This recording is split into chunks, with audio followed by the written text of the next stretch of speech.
ദൈവമായ കർത്താവ് നമ്മെ ധാരാളമായി അനുഗ്രഹിക്കുമാറാകട്ടെ. എല്ലാവർക്കും ഒരിക്കൽ കൂടെ യേശു ക്രിസ്തുവിൻ്റെ നിസ്തുല്യ നാമത്തിലുള്ള പ്രത്യേകമായ വന്ദനമറിയിക്കുന്നു. നമ്മുടെ പ്രാണനാഥനും വീണ്ടെടുപ്പുകാരനും സർവാശ്വാസങ്ങളുടെ ഉടയവനും തിരുരക്തത്തിൻ്റെ പവിത്രതയാലും പരിപാവനതയാലും നമ്മെ പൊതിഞ്ഞ് തൻ്റെ നാമത്തിൻ്റെ മഹത്വം നമ്മിൽ വെളിപ്പെടുത്തുവാൻ തിരുവുള്ളമുണ്ടാകുകയും ചെയ്യുന്ന കർത്താവിൻ്റെ സന്നിധിയിൽ വേറിട്ടിരുന്ന് തൃക്കാക്കലിരുന്ന് തിരുവചനങ്ങളെ പ്രാപിക്കുവാൻ ദൈവം നൽകുന്ന നല്ല അവസരത്തെ ഓർത്ത് ദൈവത്തെ വാഴ്ത്തുന്നു. കടന്നു വന്ന എല്ലാ പ്രിയപ്പെട്ടവർക്കും ഒരിക്കൽ കൂടെ യേശു ക്രിസ്തുവിൻ്റെ നിസ്തുല്യ നാമത്തിലുള്ള വന്ദനം അറിയിക്കുന്നു. വളരെ പ്രാർത്ഥനയോടും പ്രതീക്ഷയോടും കൂടെ ഈ ഉപവാസ പ്രാർത്ഥനയുടെ പ്രാഥമിക ദിനം ദൈവസന്നിധിയിലായിരിക്കാൻ ഇടയാകട്ടെ. അല്പം കൊണ്ടും അധികം കൊണ്ടും നമ്മെ തൃപ്തിപ്പെടുത്തുവാൻ കഴിയുന്ന ഒരു നല്ല കർത്താവിൻ്റെ സന്നിധിയിലാണ് നാം ആയിരിക്കുന്നത്. നമ്മുടെ കർത്താവിൻ്റെ പ്രത്യേകത അത്ഭുതങ്ങൾക്ക് ഒരു ശേഷിപ്പും ശേഷിപ്പിൽ നിന്ന് ഒരത്ഭുതവും ചെയ്യുവാൻ കഴിയുന്ന ദൈവമാണ്. അതുകൊണ്ട് കർത്താവിന് പ്രവർത്തിക്കുവാൻ ഏത് തരത്തിലും ഏത് നിലയിലും ഏത് നിലവാരത്തിലും കഴിയുന്നത് കൊണ്ട് പ്രതീക്ഷയോടെ ദൈവസന്നിധിയിലായിരിക്കാം. ദൈവത്തിൻ്റെ ഭൃത്യനായ മോശയുടെ ജീവിത സാഹചര്യത്തോട് ബന്ധപ്പെട്ടാണ് ഇന്ന് പകൽ നിങ്ങളോട് തിരുവചനം സംസാരിപ്പാൻ ആഗ്രഹിക്കുന്നത്. പരിശുദ്ധാത്മാവ് നമുക്ക് ആവശ്യമായ ദൂത് സഭയോടും കുടുംബത്തോടും ജീവിതങ്ങളോടും ഈ തിരുവചനത്തിൽ നിന്ന് നൽകുവാനിടയാകട്ടെ. വളരെ പ്രാർത്ഥനയോടെ നമുക്ക് കർത്താവിൻ്റെ സന്നിധിയിലായിരിക്കാം. ആവർത്തന പുസ്തകം 34 അധ്യായത്തിലേക്ക് ദൈവജനത്തിൻ്റെ ശ്രദ്ധയെ കൊണ്ടുവരുന്നു. 34 അധ്യായത്തിൻ്റെ 5 മുതൽ 7 വരെയുള്ള തിരുവചന ഭാഗങ്ങൾ നമുക്കൊന്ന് വായിക്കാം. അങ്ങനെ യഹോവയുടെ ദാസനായ മോശ യഹോവയുടെ വചനപ്രകാരം മോവാബ് ദേശത്ത് വെച്ച് മരിച്ചു.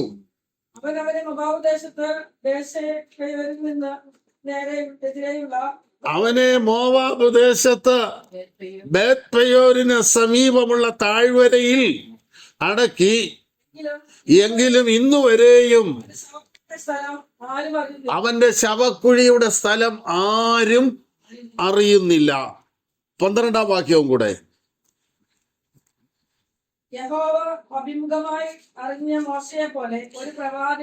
യഹോവയെ അഭിമുഖമായി അറിഞ്ഞ മോശയെ പോലെ ഒരു പ്രവാചകൻ പിന്നെ ഇസ്രായേലിൽ ഉണ്ടായിട്ടില്ല. നാം വായിച്ച വേദഭാഗത്ത് കാണുന്നത് ഇങ്ങനെയാണ്: മോശയുടെ ആയുഷ്കാലം 120 സംവത്സരമായിരുന്നു. അവന്റെ കണ്ണ് മങ്ങാതെയും അവന്റെ ദേഹത്തിന്റെ ബലം ക്ഷയിക്കാതെയും ഇരുന്നു. 120 വർഷം ജീവിച്ചിട്ടും കണ്ണിനും തകരാറില്ല, ശരീരത്തിനും തകരാറില്ല. ദൈവത്തിന് സ്തോത്രം. മോശയുടെ ജീവിതവുമായി ബന്ധപ്പെട്ടാണ് ഇന്ന് തിരുവചനം ശുശ്രൂഷിക്കുന്നത് എന്ന് ഓർപ്പിച്ചല്ലോ. മോശയ്ക്ക് 120 വയസ്സുണ്ട്.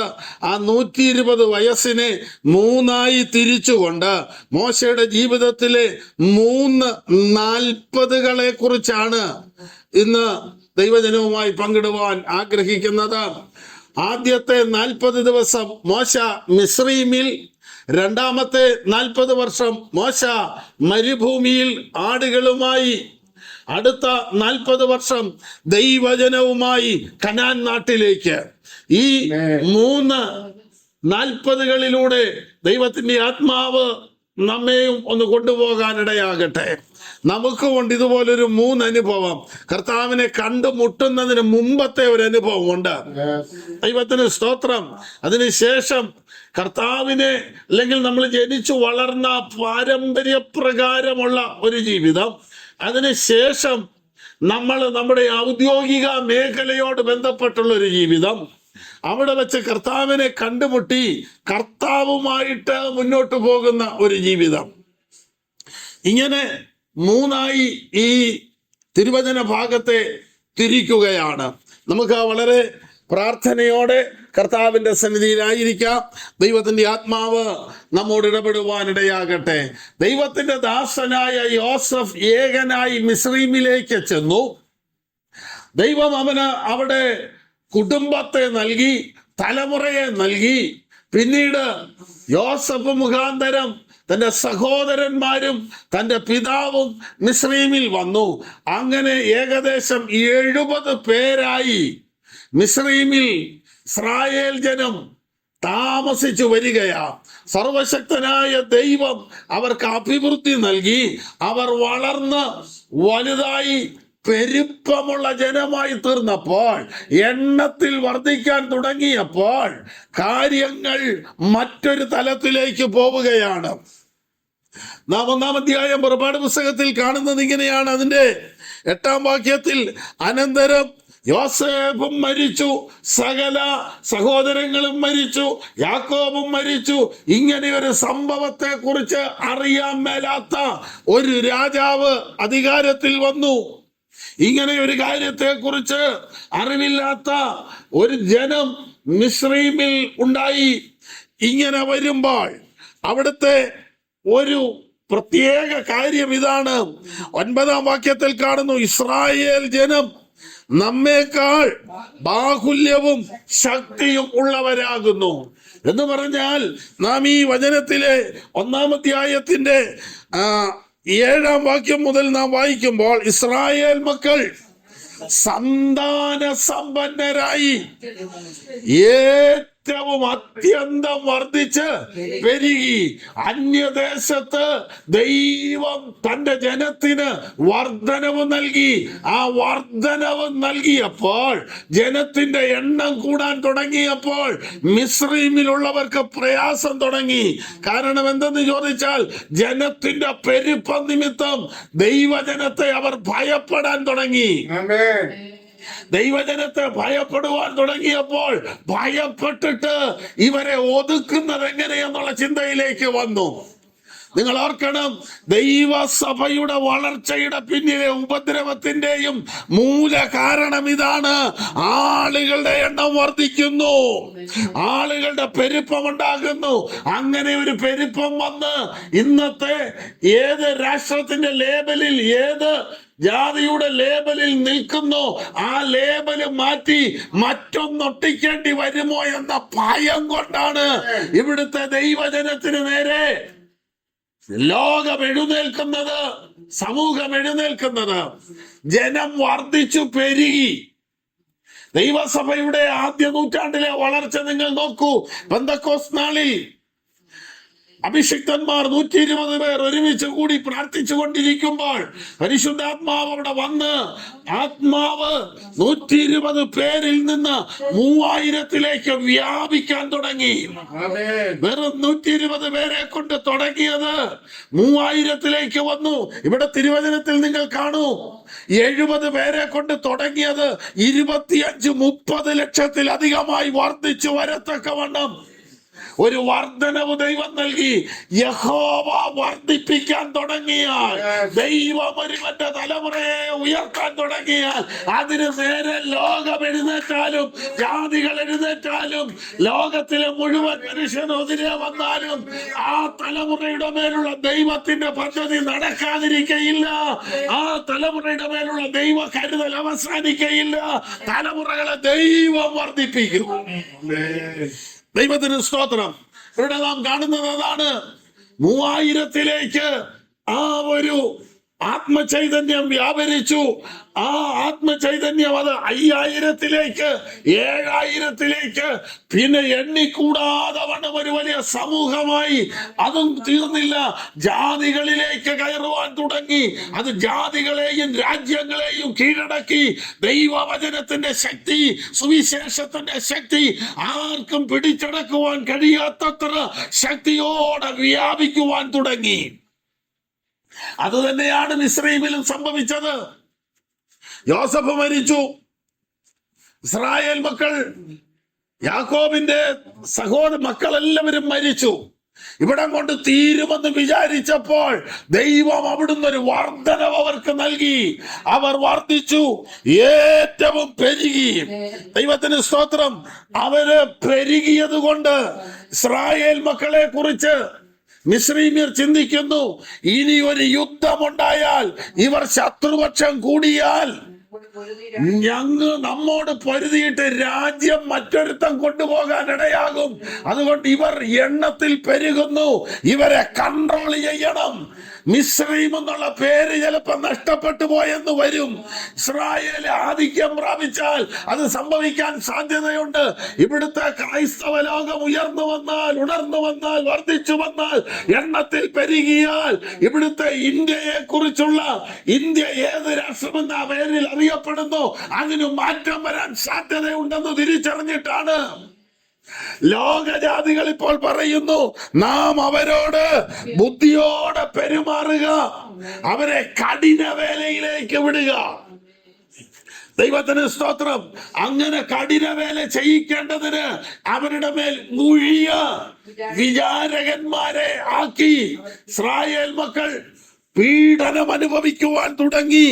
എന്നാൽ ഇസ്രായേൽ പീഡിപ്പിക്കും തോറും, ഇസ്രായേലിനെ മിസ്രൈമ്യർ പീഡിപ്പിക്കും തോറും ജനം പെരുകിക്കൊണ്ടിരുന്നു. അപ്പോൾ ഇസ്രായേൽ വളർന്നത് പീഡനത്തിന്റെ നടുവിലാണ്. ഇസ്രായേൽ വർദ്ധിച്ചത് ഉപദ്രവങ്ങളുടെ നടുവിലാണ്. ഇതിന്റെ പുറകിൽ പ്രവർത്തിക്കുന്ന കരം മാനുഷിക കരമല്ലാത്തിടത്തോളം ഇതിനെ ലോകത്തിലിട്ട് എത്ര പീഡിപ്പിച്ചാലും ഇത് വളരുക തന്നെ ചെയ്യും. ക്രിസ്ത്യാനിത്വത്തിന്റെ ഒരു പ്രത്യേകതയുണ്ട്, അത് റബ്ബർ പന്ത് പോലെയാ. താഴോട്ട് എത്രത്തോളം ശക്തിയോടെ എറിയുന്നു അത്രത്തോളം അത് ഉയരുവാനിടയാകും. പീഡനത്തിലൂടെ, ഒറ്റപ്പെടലിലൂടെ, ഏകാന്തതകളിലൂടെ, നിന്ദയിലൂടെ, അപമാനത്തിലൂടെയാണ് ദൈവസഭ നാളിതുവരെ ആയിട്ട് വളർന്നു വന്നുകൊണ്ടിരുന്നത്. ദൈവത്തിന് സ്തോത്രം. കർത്താവിന് വേണ്ടി യഥാർത്ഥമായി അവനെ അനുഭവിച്ചറിഞ്ഞ് കുടുംബം വിട്ട്, കുഞ്ഞുങ്ങളില്ലാതെ, ഭർത്താവ് കൂടെ ഇല്ലാതെ, ഭാര്യ കൂടെ ഇല്ലാതെ, സഹോദരങ്ങളില്ലാതെ ഒറ്റയ്ക്ക് കർത്താവിന് വേണ്ടി നിൽക്കുന്ന ആളുകളുണ്ട്. അവർ കണ്ടുമുട്ടിയ യാഥാർത്ഥ്യത്തിന്റെ വലിപ്പം ഓർക്കുമ്പോൾ ഈ ലോകത്തിലെ ബന്ധങ്ങളെക്കാൾ അതിന് ആഴമേറിയ ശക്തിയുള്ളത് കൊണ്ട് എത്ര വലിയ പീഡനം വന്നാലും അതിന്റെ നടുവിൽ നിലനിൽക്കാറുണ്ടല്ലോ. ഇസ്രായേലിനെ മിസ്രൈമ്യർ പീഡിപ്പിക്കും തോറും ജനം വർദ്ധിച്ചു കൊണ്ടിരുന്നു. അതുകൊണ്ട് മിസ്രൈമ്യർ എന്ത് ചെയ്തെന്ന് നോക്കാം. 14-ാം വാക്യത്തിന്റെ അവസാന ഭാഗത്ത് വരുമ്പോൾ അവർക്ക് വിശ്രമം പോലും കൊടുക്കാതെ അവരെ അതുപോലെ കഷ്ടപ്പെടുത്തി. ഉറങ്ങാൻ നേരമില്ല, ഭക്ഷണം കഴിക്കാൻ നേരമില്ല. ഈ തലമുറ വർദ്ധിക്കുന്നു എന്നുള്ളതാണ് ഈ കഷ്ടപ്പാടിന്റെ എല്ലാം പുറകിലെ മൂലകാരണം. തലമുറയ്ക്കൊരു ഉയർച്ച വരുന്നത് കാണരുത്. തലമുറ ഉന്നതമായ നിലകളിലേക്ക് കയറിപ്പോകുന്നത് മിസ്രൈമ്യർക്ക് സഹിക്കാൻ പറ്റുന്നില്ല. അതുകൊണ്ട് തലമുറയെ ഒതുക്കാൻ വേണ്ടി മാതാപിതാക്കളെ പീഡിപ്പിക്കാൻ തുടങ്ങി. ദൈവത്തിന് സ്തോത്രം. ഇസ്രായേലിന്റെ ജീവിതം ഇപ്പോൾ കയ്പായി തീർന്നു. 14-ാം വാക്യത്തിന്റെ ഒടുവിൽ നാം അങ്ങനെയാണ് കാണുന്നത്. മിസ്രൈമ്യർ അവരെ കൊണ്ട് ചെയ്യിച്ച സകല പ്രവൃത്തിയാലും, അവരെ കൊണ്ട് കാഠിന്യത്തോടെ ചെയ്യിച്ച സകല പ്രയത്നത്താലും അവൻ അവരുടെ ജീവനെ കയ്പാക്കി തീർത്തു. ഒറ്റ കാര്യമേ ഉള്ളൂ, ഇസ്രായേൽ വർദ്ധിക്കുന്നു, ഇസ്രായേൽ ഉയരുന്നു, ഇസ്രായേൽ അഭിവൃദ്ധി പ്രാപിക്കുന്നു. നീ എന്നും ഒരുപോലെ ഇരിക്കുകയാണെങ്കിൽ നിനക്ക് പോരാട്ടമില്ലെന്നാ. നീ എന്നും ഒരുപോലെ ഇരിക്കുകയാണെങ്കിൽ നിനക്ക് നേരെ ശത്രുവിന്റെ തന്ത്രങ്ങളില്ലെന്ന്. ആരും ഒരു ഉപദ്രവത്തിനുമില്ല. എന്നാൽ നീ വർദ്ധിക്കാൻ തുടങ്ങുമ്പോൾ, നീ ഉയരാൻ തുടങ്ങുമ്പോൾ, നീ വർധനവിലേക്ക് പോകുമ്പോൾ, ദൈവജനത്തിന്റെ വർധനവ് ദൈവത്തിന്റെ ജനത്തിന് ദൈവം നൽകിയ തലമുറയിലൂടെയുള്ള ഉയർച്ചയാണ്. അത് പ്രാപിക്കാതിരിക്കാനാണ് ശത്രു പ്രതികൂലങ്ങൾ കൊണ്ടുവരുന്നത്. ഇപ്പോൾ നിങ്ങൾ നോക്കൂ, 15 മുതലുള്ള അധ്യായങ്ങളിലേക്ക് വരുമ്പോൾ തലമുറയ്ക്ക് നേരെ ഫറവോൻ കാര്യങ്ങൾ നീക്കുകയാണ്. മിസ്രൈമിൽ സിപ്ര എന്നും പൂവ എന്നും പേരുള്ള 2 സൂതികർമ്മിണികളെ ചുമതലയേൽപ്പിച്ചു. അവരോട് പറയുന്നത് ഇങ്ങനെയാണ്, നിങ്ങൾ നോയിക്കൊള്ളണം. ഇസ്രായേലിലെ എബ്രായരുടെ സ്ത്രീകൾ പ്രസവിക്കുമ്പോൾ ജനിക്കുന്ന കുഞ്ഞ് ആൺകുഞ്ഞാണെങ്കിൽ അതിനെ ജീവനോടെ വെച്ചേക്കരുത്, പെൺകുഞ്ഞാണെങ്കിൽ അതിനെ തകർക്കണം. അപ്പോൾ ദൈവവചനത്തിലൂടെ ദൈവാത്മാവിന്റെ ദൂത് വരുന്നത് പോരാട്ടം ആൺതലമുറയോടെ ഉള്ളെന്ന്. പോരാട്ടം പെൺതലമുറയോടല്ല, പോരാട്ടം ആൺതലമുറയോടാ. ആൺതലമുറ കുടുംബത്തിൻ്റെതാ, അഡ്രസ് നിലനിർത്തേണ്ടവന്. അവനോടാ പോരാട്ടമുള്ളത്. അവനെയാ പറിച്ചു കളയാൻ നോക്കുന്നത്. അവർക്ക് നേരെയാണ് നീലനദിയിൽ മുതലകൾ കാത്തിരിക്കുന്നത്. അവർക്ക് നേരെയാണ് സൂതികർമ്മിണികൾ എഴുന്നേൽക്കുന്നത്. ദൈവത്തിന് സ്തോത്രം. നിങ്ങളൊരു കാര്യം മനസ്സിലാക്കൂ, തലമുറകളുടെ നന്മയെ പ്രാപിക്കാതിരിക്കാൻ തലമുറകൾ ജനിക്കുന്നതിന് ഫറവോൻ എതിരല്ല. എന്നാൽ ആൺകുഞ്ഞ് ജനിക്കരുത്. പുരുഷത്വം കാണിക്കുന്നവർ എഴുന്നേൽക്കാതിരിക്കുവാൻ സിപ്രായെയും പൂവായെയും ചുമതലപ്പെടുത്തിയിട്ടും കാര്യങ്ങൾ അവിടെയും നിന്നില്ല. സിപ്രായും പൂവായും പറയുന്നത് ഇങ്ങനെയാ: ഞങ്ങൾ ചെല്ലുമ്പോഴത്തേക്കും അവർ പ്രസവിച്ച് കഴിയും, ഞങ്ങൾക്കൊന്നും ചെയ്യാൻ കഴിയുന്നില്ല. ദൈവത്തിന് സ്തോത്രം. യഹോവയുടെ അനുഗ്രഹമാണ് തലമുറയെങ്കിൽ തലമുറയെ അകത്തു തന്നവൻ തലമുറയെ പുറത്തെടുക്കുവാൻ കഴിയുന്നവനാണ്. തലമുറയെ പുറത്തു കൊണ്ടുവന്നവൻ തലമുറയ്ക്ക് വേണ്ടി കരുതുന്നവനാണ്. തലമുറയ്ക്ക് വേണ്ടി കരുതുന്നവൻ അന്യദേശത്തെ തലമുറയ്ക്ക് വർധനവരുക്കുന്നവനാണ്. ദൈവത്തിന് സ്തോത്രം. ആൺകുട്ടി ജനിക്കുന്നതിലാ പ്രശ്നം. നിങ്ങൾ നോക്കൂ, മുന്നോട്ട് പോയി ദൈവം ഇസ്രായേൽ മക്കൾക്ക് അനുകൂലമായി സിപ്രയും പൂവയും നിന്നതുകൊണ്ട് ആ സൂതികർമ്മിണികളുടെ കുടുംബത്തിനും ദൈവം ഒരു വർധനവ് നൽകി. ദൈവജനത്തെ സഹായിക്കുന്നവരോടുകൂടെ യഹോവ ഉണ്ടെന്ന് ദൈവവചനം പറയുന്നു. എന്നെ സഹായിക്കുന്നവരോടുകൂടെ യഹോവ എന്റെ പക്ഷത്തുണ്ടെന്ന് പറയുന്നു. ആരെങ്കിലും ദൈവജനത്തിനെ സഹായിച്ചാൽ അവർക്കും ഒരു വർധനവ് കൊടുക്കുന്നവനാണ് എന്റെ ദൈവം. ദൈവത്തിന് സ്തോത്രം. ഫറവോന്റെ കയ്യിൽ നിന്ന് കാര്യങ്ങൾ പോയപ്പോൾ ഫറവോൻ തീരുമാനിക്കുന്നു, നീല നദിയിലേക്ക് കുഞ്ഞുങ്ങളെ ഇട്ടുകളക, ഇനി അതല്ലാതെ മാർഗമില്ല. ഇനി അടുത്ത ഭാഗത്തേക്ക് നമ്മൾ കയറുക. അപ്പോൾ ഇതാണ് പ്രശ്നം. ഇതാണ്, ആൺകുഞ്ഞുണ്ടായാൽ കുഞ്ഞിനെ നീലനദിയിൽ വലിച്ചെറിയും. അടുത്ത ഭാഗം, ഇസ്രായേലില് പെൺപിള്ളാരാണെങ്കിൽ ജീവനോടെ നിലനിർത്തും. അപ്പോൾ ഇങ്ങനെ ഒരു നിയമം നിൽക്കുന്നിടത്ത് വേണമെങ്കിൽ ആ കാലത്തെ ചെറുപ്പക്കാര് ഇങ്ങനെ ഒരു തീരുമാനം എടുക്കാം: കല്യാണം കഴിക്കുന്നില്ല. കാരണം ഉണ്ടാകുന്ന പിള്ളേരേതാ, ആണാണോ പെണ്ണാണോ എന്നൊന്നും അറിയാനുള്ള ഇന്നത്തെ പോലുള്ള സാങ്കേതിക സംവിധാനമൊന്നും വന്നില്ല. കല്യാണം കഴിച്ചിട്ട് കുഞ്ഞുണ്ടായിട്ട് ആ കുഞ്ഞിന്റെ മരണം കൂടെ കാണേണ്ടി വരുമല്ലോ, അതുകൊണ്ട് കല്യാണം കഴിക്കുന്നില്ല എന്നവരാരും തീരുമാനിച്ചില്ല. ദൈവത്തിന് സ്തോത്രം. നിയമം എത്ര കാഠിന്യമുള്ളതാണെങ്കിലും, നിയമം എത്ര വലുതാണെങ്കിലും അതിന് നടുവിൽ ദൈവം ചെയ്യാനുള്ളത് ചെയ്യുമെന്ന് അവർക്കറിയാം. അതിന്റെ കാരണം എന്താണെന്നറിയാമോ? ദൈവത്തിന്റെ വാഗ്ദത്തം അബ്രഹാമിനോട് പറഞ്ഞത് ഇങ്ങനെയാ: 4ാമത്തെ തലമുറ ഇങ്ങോട്ട് തിരിച്ചു വരും. അപ്പോൾ ഇതിനു മുമ്പുള്ള 3 തലമുറയോടില്ലാത്തൊരു പോര് ഈ 4ാം തലമുറയോട് വരാൻ കാരണം 4ാം തലമുറയ്ക്കൊരു മടങ്ങി വരവുണ്ട്. 4ാം തലമുറയ്ക്കൊരു തിരിച്ചു വരവുണ്ട്. എങ്ങോട്ട്? വാഗ്ദത്തത്തിലേക്ക്, അവകാശത്തിലേക്ക്, ദൈവം ഒരുക്കിയ നന്മയിലേക്ക്, അന്യദേശത്തേക്ക് ഒരു ഉയർച്ചയും ഒരു തിരിച്ചുവരവും ഉണ്ടെന്നറിയാവുന്നത് കൊണ്ട് കഴിഞ്ഞ 3 തലമുറയോട് പോരാടാത്ത പോരാട്ടമാണ് ഇപ്പോൾ 4ാം തലമുറയോടുള്ളത്. അപ്പോൾ 4ാം തലമുറ ഉണ്ടായാൽ ഒരു വിടുതലുണ്ടെന്നറിയാവുന്ന ഇസ്രായേൽ ആ പ്രതിസന്ധികളുടെ നടുവിലും അവരുടെ കുഞ്ഞുങ്ങളെ വിവാഹം കഴിപ്പിക്കാൻ തയ്യാറായി.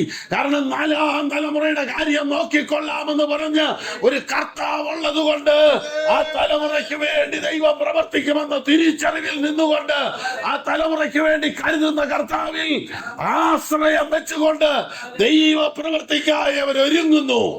നോക്കാം 2ാം അധ്യായത്തിന്റെ 1 മുതൽ. കണ്ടോ? എന്നാൽ എന്ന പദത്തിന് ഒത്തിരി അർത്ഥവിശാലതയുണ്ട്. എന്നാൽ എന്ന് പറഞ്ഞാൽ ഈ കുഞ്ഞുങ്ങൾ ജനിച്ചാൽ അവരെ കൊല്ലും. ആ നിയമം അങ്ങനെ നിൽക്കുക. ആ നിയമം അങ്ങനെ നിൽക്കുമ്പോ തന്നെ ഇതാണ് സാഹചര്യം. ഈ സാഹചര്യത്തിന്റെ നടുവിൽ എന്ത് ചെയ്യണമെന്ന് ഒരു പിടിയില്ല. എന്നാൽ ഒരു ലേവി കുടുംബത്തിലെ ഒരു പുരുഷൻ ചെന്ന് ഒരു ലേവ്യ കന്യകയെ പരിഗ്രഹിച്ചു. ലേവ്യർക്കൊരു പ്രത്യേകതയുണ്ട്, അത് ദൈവത്തിന്റെ ജനമാണ്. ആമേൻ. ദൈവത്തിന്റെ പ്രത്യേക സൂക്ഷിപ്പുള്ള, ദൈവത്തിന്റെ പ്രത്യേക കരുതലുള്ള ജനമാണ്. ദൈവത്തിന് സ്തോത്രം. ആ പുരുഷൻ ചെന്ന് ഒരു ലേവ്യ കന്യകയെ പരിഗ്രഹിച്ചു. ഗർഭം ധരിച്ച് ഒരു മകനെ പ്രസവിച്ചു. അവൻ സൗന്ദര്യമുള്ളവൻ എന്ന് കണ്ടിട്ട് അവനെ 3 മാസം ഒളിച്ചു വെച്ചു. ആ ഒരു കുഞ്ഞവർക്ക് ജനിച്ചു. ആ കുഞ്ഞ് ജനിക്കുമ്പോൾ അവൻ സൗന്ദര്യമുള്ളവനെന്ന് കണ്ടു. അപ്പസ്തോല പ്രവൃത്തിയിൽ അത് ഇച്ചിരൂടെ വിശാലമായിട്ട് പറയുന്നുണ്ട്. ആ കാലത്ത് മോശ ജനിച്ചു, കുട്ടി ദിവ്യ സുന്ദരൻ എന്ന് കണ്ടു. ആമേൻ. ഞാൻ ചോദിക്കട്ടെ, മോശയുടെ ഒരു ചേട്ടനുണ്ടല്ലോ അഹരോൻ, അവൻ എന്നാ വെള്ളത്തിൽ പാഞ്ഞേ? ജനിച്ചതല്ലേ? ജനിക്കുന്ന ആൺകുട്ടികളെ എല്ലാം ആണല്ലോ നീല നദിയിലേക്ക് എറിയുന്നത്. അഹരോനും മോശയും തമ്മിൽ വലിയ പ്രായ വ്യത്യാസമില്ല. അഹരോനുണ്ടല്ലോ ജീവനോടെ, അഹരോനെ വേണ്ട. മോശയ്ക്കാണ് ദൈവത്തിന്റെ വിടുതലിന്റെ വലിയ ദൗത്യം കിടക്കുന്നത്. അതുകൊണ്ട് അഹരോന്റെ ജനനത്തിന് ശേഷമാണ് ഈ നിയമം കൊണ്ടുവരുന്നത്. അതുകൊണ്ടാണ് അഹരോൻ അതിൽ നിന്ന് ഒഴിവായി മോശയെ പിടിക്കുക എന്ന് പറഞ്ഞാൽ, നിന്റെ തലമുറയ്ക്ക് ഒരു വിടുതലും ഒരു ഉയർച്ചയും ഒരനുഗ്രഹവും ഉണ്ടെന്ന് സ്വർഗത്തിലെ ദൈവം നേരത്തെ വിധി എഴുതിയിരിക്കുന്ന കാര്യം ബുദ്ധിമാനായ ശത്രുവിനറിയാം. അതുകൊണ്ട് അവൻ ജനിക്കുന്നതിന് മുമ്പേ അവന് വിരോധമായി നിയമം എഴുതുകയാ. ദൈവത്തിന് സ്തോത്രം. കർത്താവിന്റെ പദ്ധതി കണ്ടോണം. ദൈവം ഏത് നിയമം എവിടെ കൊണ്ടുവന്നോ അവിടെ അതിന്റെ നടുവിലിട്ടാണ് ദൈവം മോശയെ വളർത്തിക്കൊണ്ടുവരുന്നത്. ദൈവത്തിന് സ്തോത്രം. ആ കാലത്ത് മോശ ജനിച്ചു, കുഞ്ഞ് ദിവ്യ സുന്ദരനെന്ന് കണ്ടിട്ട് അവനെ 3 മാസം ഒളിച്ചു വെച്ചു. പിന്നെ അവനെ ഒളിച്ചു വെപ്പാൻ കഴിഞ്ഞില്ല. എന്ന് പറഞ്ഞാൽ അകത്ത് കുഞ്ഞ് ജനിച്ചപ്പോൾ അവനെ മറച്ചു വെക്കാൻ പറ്റുന്നൊരു കാലമുണ്ടായിരുന്നു. ആ കാലത്ത് അതിനെ മറച്ചു വെച്ചു. കുഞ്ഞ് പ്രസവിച്ചു പുറത്തു വന്നു. പ്രസവിച്ച് പുറത്തു വന്നപ്പോൾ അതിനെ 3 മാസവും കൂടെ ഒളിച്ചു വെച്ചു. പിന്നെ കഴിയാതെ വന്നിട്ട് ഒരുവന്റെ ഹൃദയത്തിൽ യേശു ക്രിസ്തു ജനിച്ചാൽ ആ ക്രിസ്തു വളർന്നുകൊണ്ടിരിക്കും. വളരുന്ന ക്രിസ്തുവിനെ മറച്ചു വെക്കുവാൻ കഴിയാതെ വരുമ്പോൾ അവരായിരിക്കുന്ന സമൂഹത്തിൽ നിന്ന് പുറത്തു വരേണ്ടി വരും. അങ്ങനെയാണ് യേശു ക്രിസ്തുവിനെ വെളിപ്പെടുത്തി പലരും പുറത്തേക്ക് വരുവാനിടയായത്. അപ്പൊ നിങ്ങൾ നോക്കൂ, അവനെ ഒളിച്ചു വെക്കാൻ കഴിയാതെ വന്നപ്പോൾ അവന്റെ അമ്മ, മോശയുടെ അമ്മ യോഖേബേദ് ഒരു ഞാങ്ങണ പെട്ടകമുണ്ടാക്കി. ആ പെട്ടകത്തിനകത്ത് പശയും കീലും തേച്ചെന്ന് പറഞ്ഞാൽ അതിനകത്ത് വെള്ളം കയറാത്ത വിധത്തിൽ ഏറ്റവും അത് സുരക്ഷിതമാക്കിയിട്ട് പൈതലിനെ അതിനകത്ത് വെച്ച് അടച്ച് തന്റെ സഹോദരി മിരിയാമിന്റെ കയ്യിൽ കൊടുത്തു വിടുക. ഹല്ലേലൂയ. അമ്രാം എന്ന പിതാവിന് വീട്ടിലിരിക്കാൻ അനുവാദമില്ല. അവന് അധ്വാനിക്കാൻ പോണം. ഉഴിയ വേല ചെയ്ത് പുറമടിച്ച് പൊട്ടിക്കുമ്പോഴും അതിഭയങ്കര ദാഹത്താൽ വലയുമ്പോഴും വിശപ്പ് തന്നെ ക്ഷീണിപ്പിക്കുമ്പോഴും ആ പിതാവിന്റെ പിതൃഹൃദയത്തിനകത്തെ തേങ്ങൽ ഇതാണ്. രാവിലെ വീട്ടിൽ നിന്ന് പോരാൻ നേരത്ത് ഭാര്യയോട് പറഞ്ഞു, കുഞ്ഞിനെ നമ്മുടെ കയ്യിൽ നിന്ന് നമ്മുടെ മാറിടത്തിൽ നിന്ന് എടുത്തോണ്ട് പോയി വെള്ളത്തിലേക്ക് വലിച്ചെറിഞ്ഞ് മുതല വലിച്ചെറിഞ്ഞ് നമുക്ക് കാണണ്ട. ഈ ഒരു പെട്ടകമുണ്ടാക്കി അത് കൊണ്ടുപോയി ആ വെള്ളത്തിൽ കൂടെ അങ്ങ് ഒഴുക്കി വിട്ടാൽ അത് ഏതേലും നാട്ടിൽ പോവാണ് പോട്ടെ, ഇല്ലെങ്കിൽ മരിക്കട്ടെ, നമുക്ക് കുട്ടിയുടെ മരണം കാണണ്ട. അപ്പോൾ ആ പിതാവ് തന്റെ പിതൃഹൃദയം വേദനിക്കുന്നത് ഞാനിങ്ങനെ പറഞ്ഞേച്ചു പോന്നു. അവന്റെ സ്ഥിതി എന്താകും? മാതാവ് യോഖേബേദ് ഞാങ്ങണ കൊണ്ടുള്ളൊരു പെട്ടകം വാങ്ങി അതിനകത്ത് കുഞ്ഞിനെ വെച്ച് പശയും കീലും തേച്ച് തന്റെ മൂത്ത മകൾ മിരിയാമിന്റെ കയ്യിൽ കൊടുത്തു വിട്ടിരിക്കുന്നു. അവനെന്ത് സംഭവിക്കും? ദൈവത്തിന്റെ വചനം പറയുന്നു, ഭൂമിയിൽ രണ്ടുപേർ ഐക്യമത്യപ്പെട്ടാൽ അതിന്റെ നടുവിൽ സ്വർഗസ്ഥനായ എന്റെ പിതാവ് ഇറങ്ങി വരും.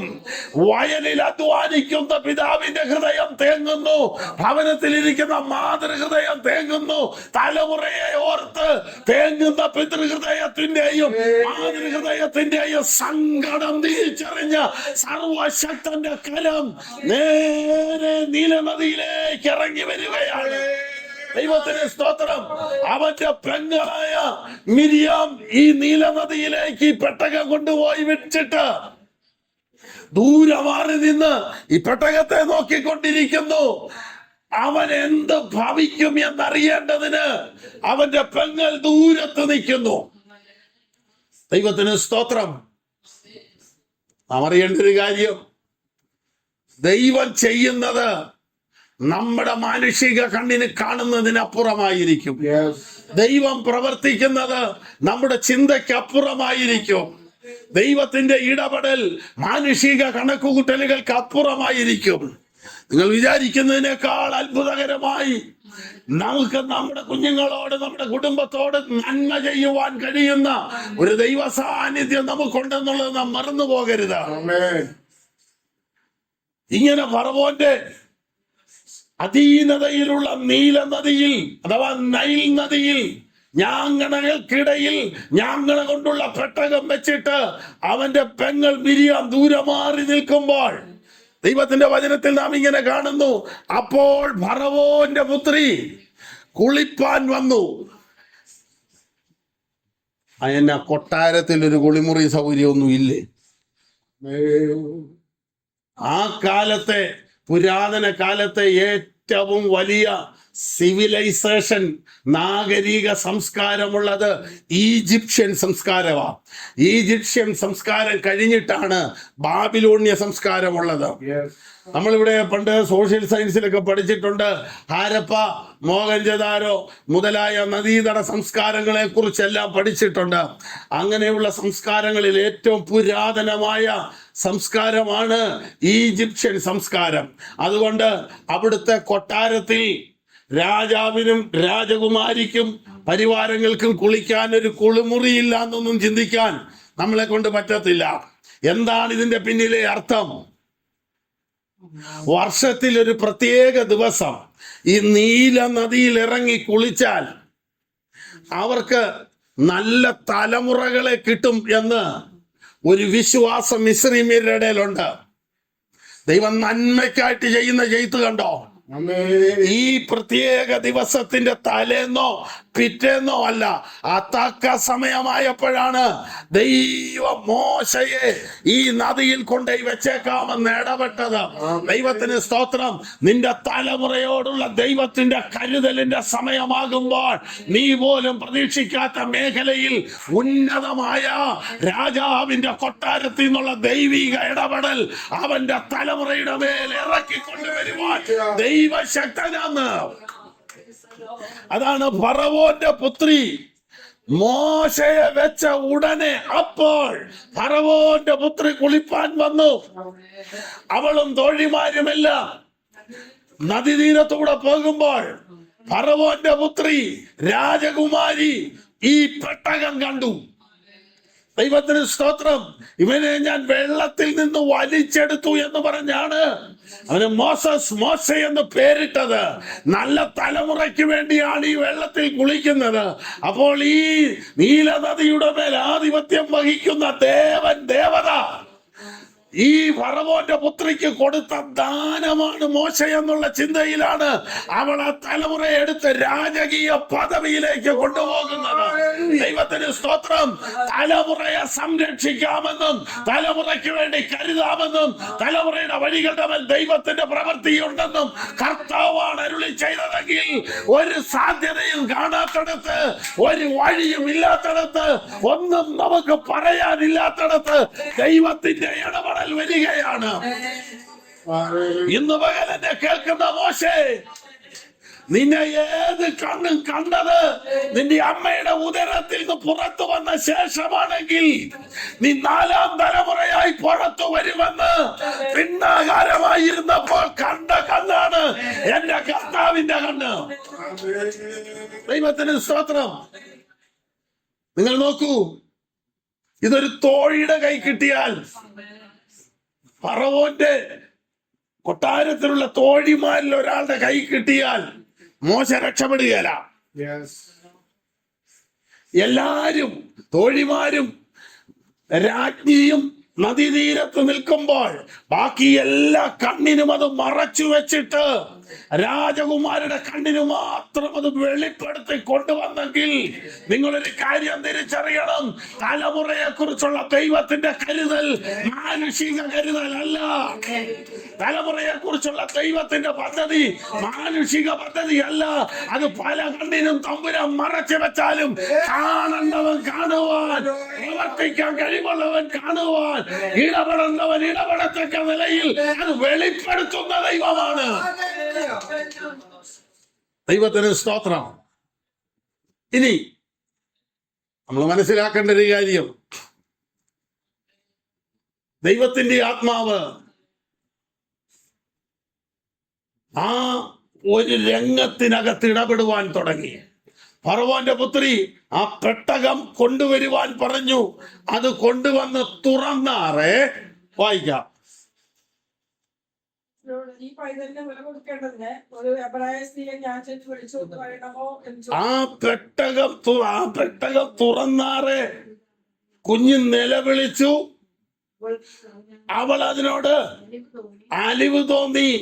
അവൾ പറയുന്നു, ഇത് എബ്രായരുടെ. അപ്പൊ ദൈവത്തിന്റെ മക്കളെ കണ്ടാ അറിയാം അല്ലേ? ഇത് ആരുടെ കുഞ്ഞാ? എബ്രായരുടെ കുഞ്ഞാ. എബ്രായന്റെ കുഞ്ഞിനെ മിസ്രൈമ്യർക്ക് കണ്ടാ അറിയാം. ലോകമാണ് മിസ്രൈം. മിസ്രൈം ലോകത്തിന് നിഴലാണെങ്കിൽ ദൈവമക്കളെ എബ്രായരെ കണ്ടാൽ മിസ്രൈമ്യർക്ക് അറിയാം. ഇത് എബ്രായന്റെ കുഞ്ഞിന്ന് കയ്യാൽ എഴുതി കെട്ടിയിട്ടില്ല. പിന്നെങ്ങനെ മനസ്സിലായി? ആ ദൈവമക്കളെ കണ്ടാ അറിയാം. അത് ഏത് ദേശത്താണേലും കണ്ടാ അറിയാം. എന്നാ 2:19 വാക്യം ഒന്ന് വായിച്ചേ. ഇടയന്മാരുടെ കയ്യിൽ നിന്ന് ഞങ്ങളെ പിടിപ്പിച്ചു. കണ്ടോ? ഇത് മോശയെ കുറിച്ച് തന്നെയാ പറയുന്നേ. ഉണ്ടായപ്പോ എങ്ങനെ ഇരുന്നേ? എബ്രായന്റെ കുഞ്ഞു പോലെ ഇരുന്നു. ചെറുപ്പക്കാരനായി 10-40 വയസ്സാകാറായപ്പോ എങ്ങനെ ഇരിക്കുന്നേ? ഒരു മിസ്രൈമ്യൻ. കണ്ടോ? അത് ആരാ പറയുന്നേ? തന്റെ അമ്മായിയപ്പനാകാൻ പോകുന്ന ആ മനുഷ്യന്റെ മക്കള് ആട് തീറ്റിക്കൊണ്ട് വരുമ്പോൾ ഇടയന്മാർ ഉറവ അടച്ചു വെച്ചു. കല്ല് മാറ്റാൻ ആരുമില്ലാതെ വന്നപ്പോൾ മോശ ചെന്നവരെ സഹായിച്ചു. അപ്പോൾ റഘുവേൽ അഥവാ ഇത്രോ പറയുന്നു, ഇത്രയും വേഗം നിങ്ങൾ വരാൻ കാരണം എന്നാ? അന്നേരം അവര് പറയാണ്, ഒരു മിസ്രൈമ്യൻ ഞങ്ങളെ സഹായിച്ചെന്ന്. ഇപ്പൊ മോശെ കണ്ട എങ്ങനെ ഇരിക്കുന്നേ? മിസ്രൈമിനെ പോലെ. എന്ന് പറഞ്ഞാൽ മോശം മിസ്രൈം ദേശം വിട്ട് മോവാബ് ദേശത്തേക്ക് ചെന്നപ്പോൾ മോശെ കണ്ടാൽ എങ്ങനെ ഇരിക്കും? മിസ്രൈമിനെ പോലെ ഇരിക്കും. ദേശം മാറിയപ്പം മോശയുടെ വേഷവും മാറി. കണ്ടോ? ദൈവമക്കൾ എവിടെ ചെന്നാലും ദൈവമക്കളായിരിക്കും. നമ്മൾ ഏത് വേഷം കെട്ടിയാലും ഏത് തന്ത്രങ്ങളിലൂടെ പോയാലും ദൈവ പൈതലിനെ കണ്ടാൽ അറിയാമെന്ന്. ഇത് എബ്രായരുടെ കുഞ്ഞുങ്ങളിൽ ഒന്ന്. എന്നാ നിർഭാഗ്യമെന്ന് പറയട്ടെ, ഇന്നത്തെ വേഷവും ആഭരണവും ധാരണവും വസ്ത്രധാരണവും എല്ലാം കൂടെ കണ്ടാൽ മിസ്രൈമിൻ്റെത് ഏതാ ഇസ്രായേലിന്റെ ഏതാന്നറിയാനൊക്കെയല്ല. 5-ാം വയസ്സിലിട്ട വസ്ത്രമൊക്കെ കളയാതെ സൂക്ഷിച്ചു വെക്കും. പിന്നെ അത് 17-ാമത്തെ വയസ്സ് മുതൽ ഇടാൻ പറ്റും. ആ പരുവത്തിലത്. ഇതിനിടയ്ക്കൊന്നും ഇത് പറ്റുകയല്ല. ഒരു 17 വയസ്സ് മുതൽ ഈ വസ്ത്രം പിന്നെയും ധരിക്കാൻ തുടങ്ങും. ആമേൻ. ബ്രായന്റെ കുഞ്ഞിനെ കണ്ട തിരിച്ചറിയാമെന്ന്. ഞാനും നിങ്ങളും ദൈവകൃപയിലാണെങ്കിൽ നമ്മൾ എന്ത് കഴിക്കണം, എന്ത് കുടിക്കണം, എങ്ങനെ ജീവിക്കണം, എങ്ങനെ നടക്കണം, എങ്ങനെ വസ്ത്രധാരണം ചെയ്യണമെന്ന് ലോകം പറഞ്ഞു തരേണ്ട കാര്യമില്ല. ലോകം നമ്മളെ കാണുമ്പോൾ അത് തിരിച്ചറിയണം. നാം ജീവനുള്ളവരുടെയും നശിക്കുന്നവരുടെയും എല്ലാം നടുവിൽ ദൈവത്തിന്റെ സൗരഭ്യവാസനയാണ്, ക്രിസ്തുവിന്റെ പത്രങ്ങളാണ്. നമ്മളെ കാണുന്നവർ കർത്താവിനെ കാണാനിടയാകണം. ഇത് എബ്രായരുടെ കുഞ്ഞുങ്ങളിൽ ഒന്ന് എന്ന് പറഞ്ഞ് അവളെ എടുത്തു.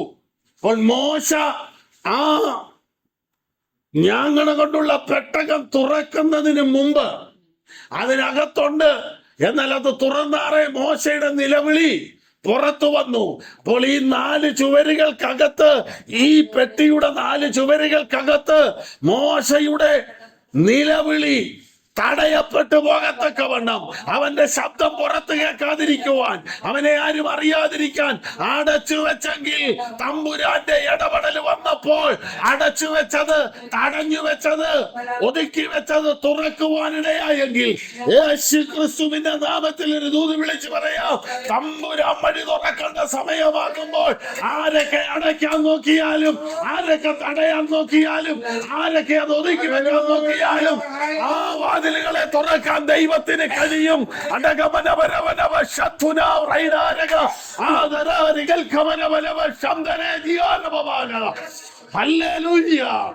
കർത്താവിന് ഒരു പ്രത്യേകതയുണ്ട്. ആരും അടയ്ക്കാതെ വണ്ണം തുറക്കുകയും ആരും തുറക്കാതെ വണ്ണം അടയ്ക്കുകയും ചെയ്യുന്ന ദൈവമാണ്. മോശയുടെ വഴി അവന്റെ കുടുംബക്കാർ അടയ്ക്കാൻ നോക്കിയപ്പോൾ, മിസ്രീമ്യർ അടയ്ക്കാൻ നോക്കിയപ്പോൾ രാജകീയ ഇടപെടൽ അതിന്റെ നടുവിലുണ്ടായി. നിന്റെ വഴികൾക്ക് വേണ്ടി, നിന്റെ തലമുറയുടെ വഴിക്ക് വേണ്ടി ഉയരത്തിൽ നിന്ന് ഈ ഇടപെടലുകൾ ഉണ്ടാകട്ടെ. യേശു ക്രിസ്തുവിൻ നാമത്തിൽ ഈ പകലങ്ങനെ സംഭവിക്കട്ടെ. ഹല്ലേലൂയ. ദൈവത്തിന് സ്തോത്രം, ദൈവത്തിന് സ്തോത്രം.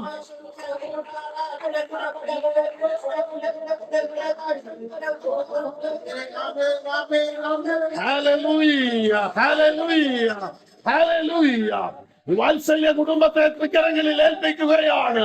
കുഞ്ഞുങ്ങൾക്കും അവരുടെ വഴികൾക്കും ഭാവിക്കും വിരോധമായി എഴുന്നേൽക്കുന്ന എല്ലാ ശത്രുവിന്റെ പോരുകളെയും, എല്ലാ ശത്രുവിന്റെ തടസ്സങ്ങളെയും, അധികാരങ്ങളിൽ നിന്നുണ്ടാകുന്ന പ്രഷറുകളെയും യേശുവിന്റെ നാമത്തിൽ ശാസിച്ച് അകറ്റുകയാണ്.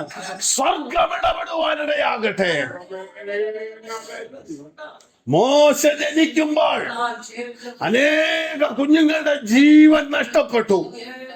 മോശ സൂക്ഷിക്കപ്പെട്ടു. യേശു ജനിക്കുമ്പോൾ അനേക കുഞ്ഞുങ്ങളുടെ തല ഉരുളുവാനിടയായി. യേശുവിനെ ദൈവം സൂക്ഷിച്ചു. എത്ര വലിയ പ്രതിസന്ധി ഉണ്ടായാലും കർത്താവിന്റെ കരം ചലിക്കുന്നത് പോലെ, കർത്താവ് തീരുമാനിച്ചതുപോലെ അല്ലാതെ വേറെ ഒന്നും നടക്കുകയല്ല. നമ്മൾ മനസ്സിലാക്കേണ്ട മറ്റൊരു കാര്യം, മോശ ഉണ്ടാകുന്നതിന് തടസ്സം നിന്ന സ്ഥലം രാജകൊട്ടാരമാണ്. ജനിക്കുന്ന ആൺകുഞ്ഞുങ്ങളെ കൊല്ലണമെന്ന് കൽപ്പന പുറപ്പെട്ടത് കൊട്ടാരത്തിൽ നിന്ന് അധികാരത്തിന്റെ അംശവടി കയ്യിൽ പിടിച്ച് ഫറവോൻ എടുക്കുന്ന തീരുമാനം അതിനെ നീക്കാൻ ആർക്കും കഴിയുകയില്ല. ആ കാഠിന്യമേറിയ തീരുമാനം ഉള്ളിടത്ത് ദൈവം കൊണ്ടുപോയി തന്റെ ദാസനെ നിർത്തി. ദൈവത്തിന് സ്തോത്രം. ആ വലിയ നിയമത്തിന്റെ നടുവിൽ മോശയെ കൊണ്ടുപോയി നിർത്തി. നിങ്ങൾ നോക്കൂ, മോശ കൊട്ടാരത്തിലൂടെ അങ്ങോട്ടും ഇങ്ങോട്ടും ഓടി നടക്കുന്നു. അതിന്റെ പുറകെ ആയുധധാരികളായ ആളുകൾ ഈ മോശക്കുഞ്ഞിന് കാവൽ നിൽക്കുന്നു. കൊല്ലാൻ എഴുന്നേൽക്കേണ്ടവൻ കാവൽ നിൽക്കുന്ന നിലയിലേക്ക് ദൈവം കാര്യങ്ങളെ മാറ്റി. ഫറവോന്റെ സിംഹാസനത്തിൽ ഇരുന്നാണ് കൽപ്പന പുറപ്പെടുവിച്ചതെങ്കിൽ ഫറവോന്റെ മടി കയറിയിരിക്കത്തക്കവണ്ണം ഫറവോന്റെ പുത്രിയുടെ മകനായി മാറത്തക്കവണ്ണം ദൈവം അവിടെ ഇടപെട്ടു. ഏത് സിംഹാസനത്തിൽ നിന്ന് നിനക്ക് വിരോധമായി കൽപ്പന പുറപ്പെട്ടു, ആ സിംഹാസനത്തിന്റെ മീതെ ദൈവത്തിന്റെ മഹത്വം വെളിപ്പെടുത്തത്തക്കവണ്ണം മോശെ നിന്നെ ഇരുത്താൻ എന്റെ ദൈവത്തിന് കഴിയും. എവിടെ നിന്ന് വിരോധമായ കൽപ്പന പുറപ്പെട്ടു, അതേ സ്ഥലത്ത് മോശയെ ദൈവം കൊണ്ടുപോയി നിർത്തി. എന്തിന്? വേദപണ്ഡിതന്മാർ പറയുന്നത് ഈ മോശ കരയേണ്ട സമയത്ത് മോശയ്ക്ക് കരയാൻ കഴിയാഞ്ഞത് കൊണ്ട് എന്ന് പറഞ്ഞാൽ അവന്റെ കരച്ചിലിനെ അടക്കി പിടിച്ചത് കൊണ്ടാണ് മോശ തടിച്ച നാവുള്ളവനായി പോയതാ. എന്ന് പറഞ്ഞാൽ ഈ നിലവിളി പുറത്തു കേട്ടാൽ ഒരു കുഞ്ഞിവിടെ ഉണ്ടായി എന്നറിയുമ്പോൾ ഫറവോന്റെ സേവകർ വന്ന് കുഞ്ഞാണാണെങ്കിൽ അതിനെ എടുത്തുകൊണ്ട് പോകും. എന്നാൽ കഴിഞ്ഞ 3 മാസമായി ഈ കുഞ്ഞ ഭവനത്തിനകത്തുള്ളപ്പോൾ അവന്റെ നിലവിളി ആ ഭവനത്തിന് വെളിയിൽ കേൾക്കാതെ വണ്ണം തമ്പുരാൻ സൗണ്ട് പ്രൂഫ് ക്രമീകരണം ചെയ്തെന്ന്. ദൈവത്തിന് സ്തോത്രം.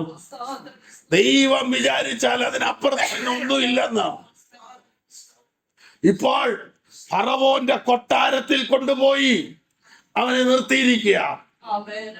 ഈ കുഞ്ഞിനെ കയ്യിലെടുത്ത നിമിഷം ഈ കുഞ്ഞിന്റെ ഈ മോശയുടെ സഹോദരിയായ മിരിയാം അടുത്ത് വന്നിട്ട് രാജകുമാരിയോട് ചോദിക്കുന്നുണ്ട്, ഈ കുഞ്ഞിനെ പാൽ കൊടുത്ത് വളർത്താൻ ഞാൻ ഒരമ്മയെ അന്വേഷിക്കണോ?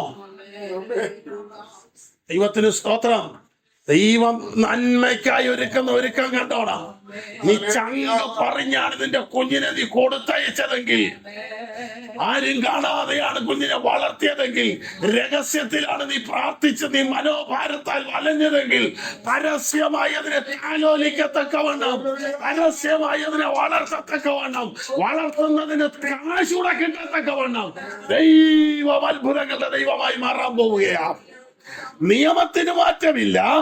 നിയമം അങ്ങനെ തന്നെയാണെങ്കിലും ആ നിയമത്തിന്റെ നടുവിൽ നിനക്ക് വേണ്ടി ദൈവം മറ്റൊരു തല ഒരുക്കുകയാണ്. നിയമം അങ്ങനെ നിന്നോട്ടെ, നിയമം അത്ര ശക്തമായി നിന്നോട്ടെ, എന്നാൽ ദൈവ വൈതലിന് വേണ്ടി നിയമങ്ങളെ മാറ്റിമറിക്കുന്ന സർവേശ്വരന്റെ കരം അവിടെ ഇറങ്ങി. ദൈവത്തിന് സ്തോത്രം. നമ്മുടെ ദൈവം എത്ര നല്ലവനാണ്, നമ്മുടെ ദൈവം എത്ര കാരുണ്യവാനായ ദൈവമാണ്. ദൈവത്തിന് സ്തോത്രം. ഉടനെ ഈ മിരിയാം ചെന്ന് മോശയുടെ അമ്മയെ തന്നെ വിളിച്ചോണ്ട് വരിക. ഉണ്ടോ? എന്തു ഭവിക്കുമെന്നോർത്ത് ഭാരപ്പെട്ടടത്ത് സ്വർഗത്തിലെ ദൈവം മനസ്സോടെ ഒഴുക്കിക്കളയാൻ കൊണ്ടുപോയതിനെ 4 പേര് അംഗ പരിപാലിക്കത്തക്കവണ്ണം നിയമത്തിന്റെ പരിരക്ഷ നൽകി മോശയെ ആദരിച്ചെങ്കിൽ മിരിയാം ചെന്ന് യോഖേബേദിനെ വിളിച്ചോണ്ട് വന്നു. യോഖേബേദ് ഒന്നും അറിയാത്തതുപോലെ നിൽക്കുന്നു. അവളോട് ഫറവോന്റെ പുത്രി പറയുന്നൊരു കാര്യം, നീ ഈ കുഞ്ഞിനെ പാൽ കൊടുത്ത് വളർത്തണം. ചുമ്മാ വേണ്ട, വെറുതെ വേണ്ട, ഞാൻ നിനക്ക് ശമ്പളം തരാം. ലോകത്ത് ഏതേലും അമ്മയ്ക്ക് തന്റെ കുഞ്ഞിനെ പാല് കൊടുത്ത് വളർത്തിയതിന് കാശ് കിട്ടിയിട്ടുണ്ടോ? പോട്ടെ, ഇസ്രായേലിലെ ഒറ്റ ആണുങ്ങൾക്ക് കൂലിയില്ലെന്നവിടെ, സ്വന്തം ഭർത്താവിന് പോലും കൂലിയില്ലെന്ന്. ഒരു മിസ്രീമ്യ നാണയം കൈപ്പിടിക്കാൻ പോലും അധികാരമില്ലാതിരിക്കുന്നിടത്ത് ദൈവപ്രവൃത്തി അമ്രാമിന്റെ വീട്ടിനകത്ത് നടന്നപ്പോൾ കൊട്ടാരത്തിൽ നിന്ന് പണം, കൊട്ടാരത്തിൽ നിന്ന് നന്മ ആ കുടിലേക്ക് വരുവാനിടയായി. ആര് മുഖാന്തരം? മോശ മുഖാന്തരം. ദൈവത്തിന് സ്തോത്രം. നിന്റെ തലമുറ മുഖാന്തരം യോഖേബേദേ ഒരു നന്മയുണ്ടെന്നുള്ളത് ശത്രുവിന് അറിയാവുന്നത് കൊണ്ടാണ് നന്മയെ തടയാൻ നോക്കുന്നത്. എന്നാൽ ദൈവം അതിന്റെ നടുവിൽ ഇടപെടും, ദൈവം അതിന്റെ നടുവിൽ പ്രവർത്തിക്കും. ദൈവത്തിന് സ്തോത്രം. നാളിതുവരെ ആർക്കും ലഭിക്കാത്തൊരു നന്മയിലേക്ക്, നാളിതുവരെ ആർക്കും ലഭിക്കാത്തൊരു അനുഗ്രഹത്തിലേക്ക്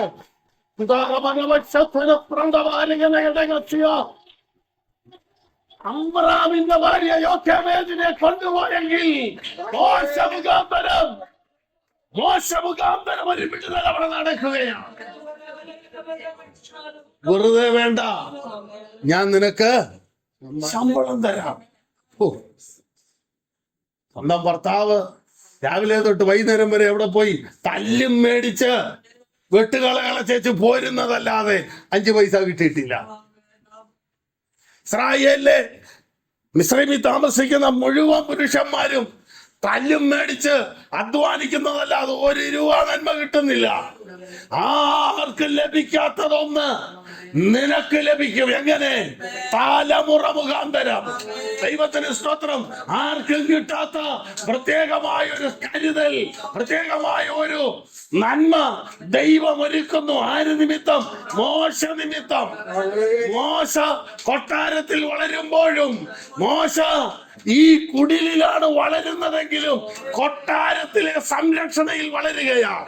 ഈ കുടിലിൽ കൊട്ടാരതുല്യമായ പരിചരണം അനുഭവിച്ച് വളരത്തക്കവണ്ണം മറ്റ് തലമുറകളെക്കാൾ അധികമായി മോശയെ മാനിച്ച ദൈവം.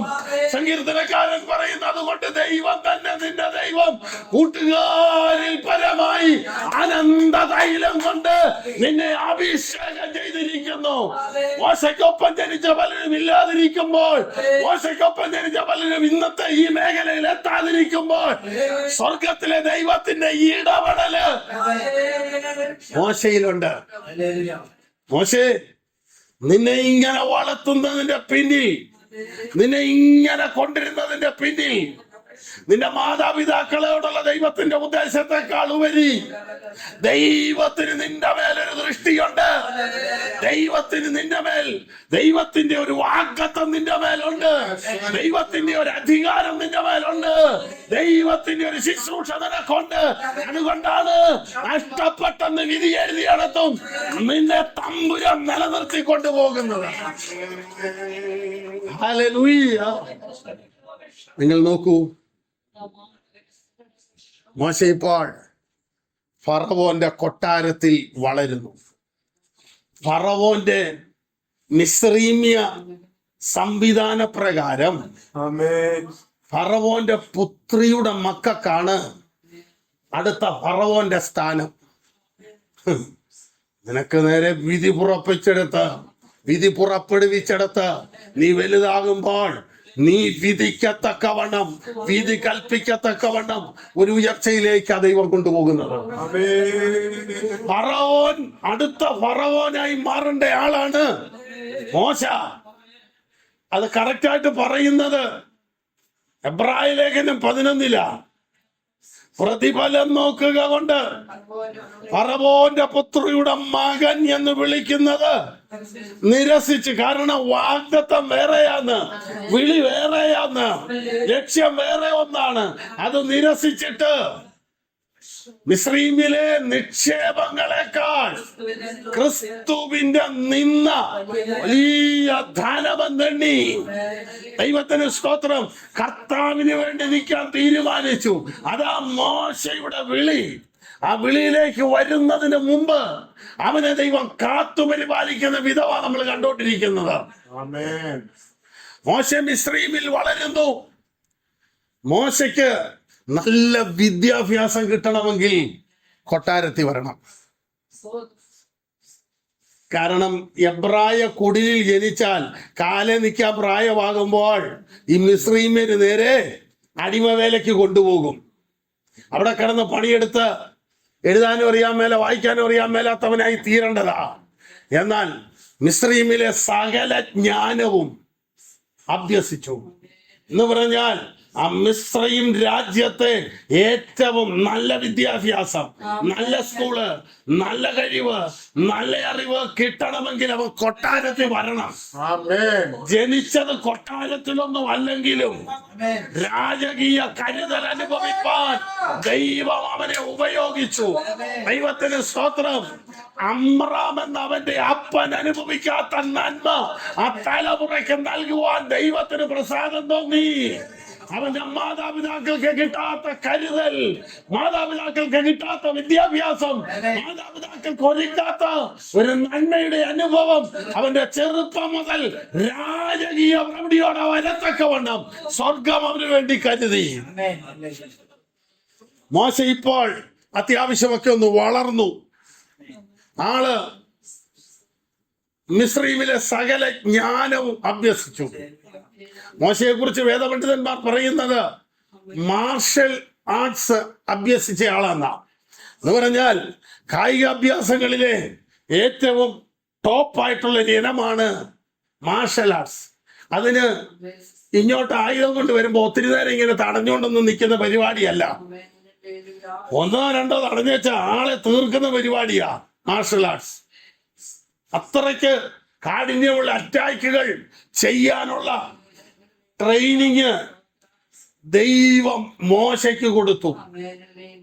നല്ല വിദ്യാഭ്യാസവും നല്ല ആരോഗ്യവും നല്ല കഴിവും കൊടുത്ത് മോശയെ വളർത്തി. അവൻ മുതിർന്നപ്പോൾ അവന്റെ ഉള്ളിൽ ഒരു ചിന്ത, തൻ്റെ സഹോദരന്മാരെ ഒന്ന് കാണണം.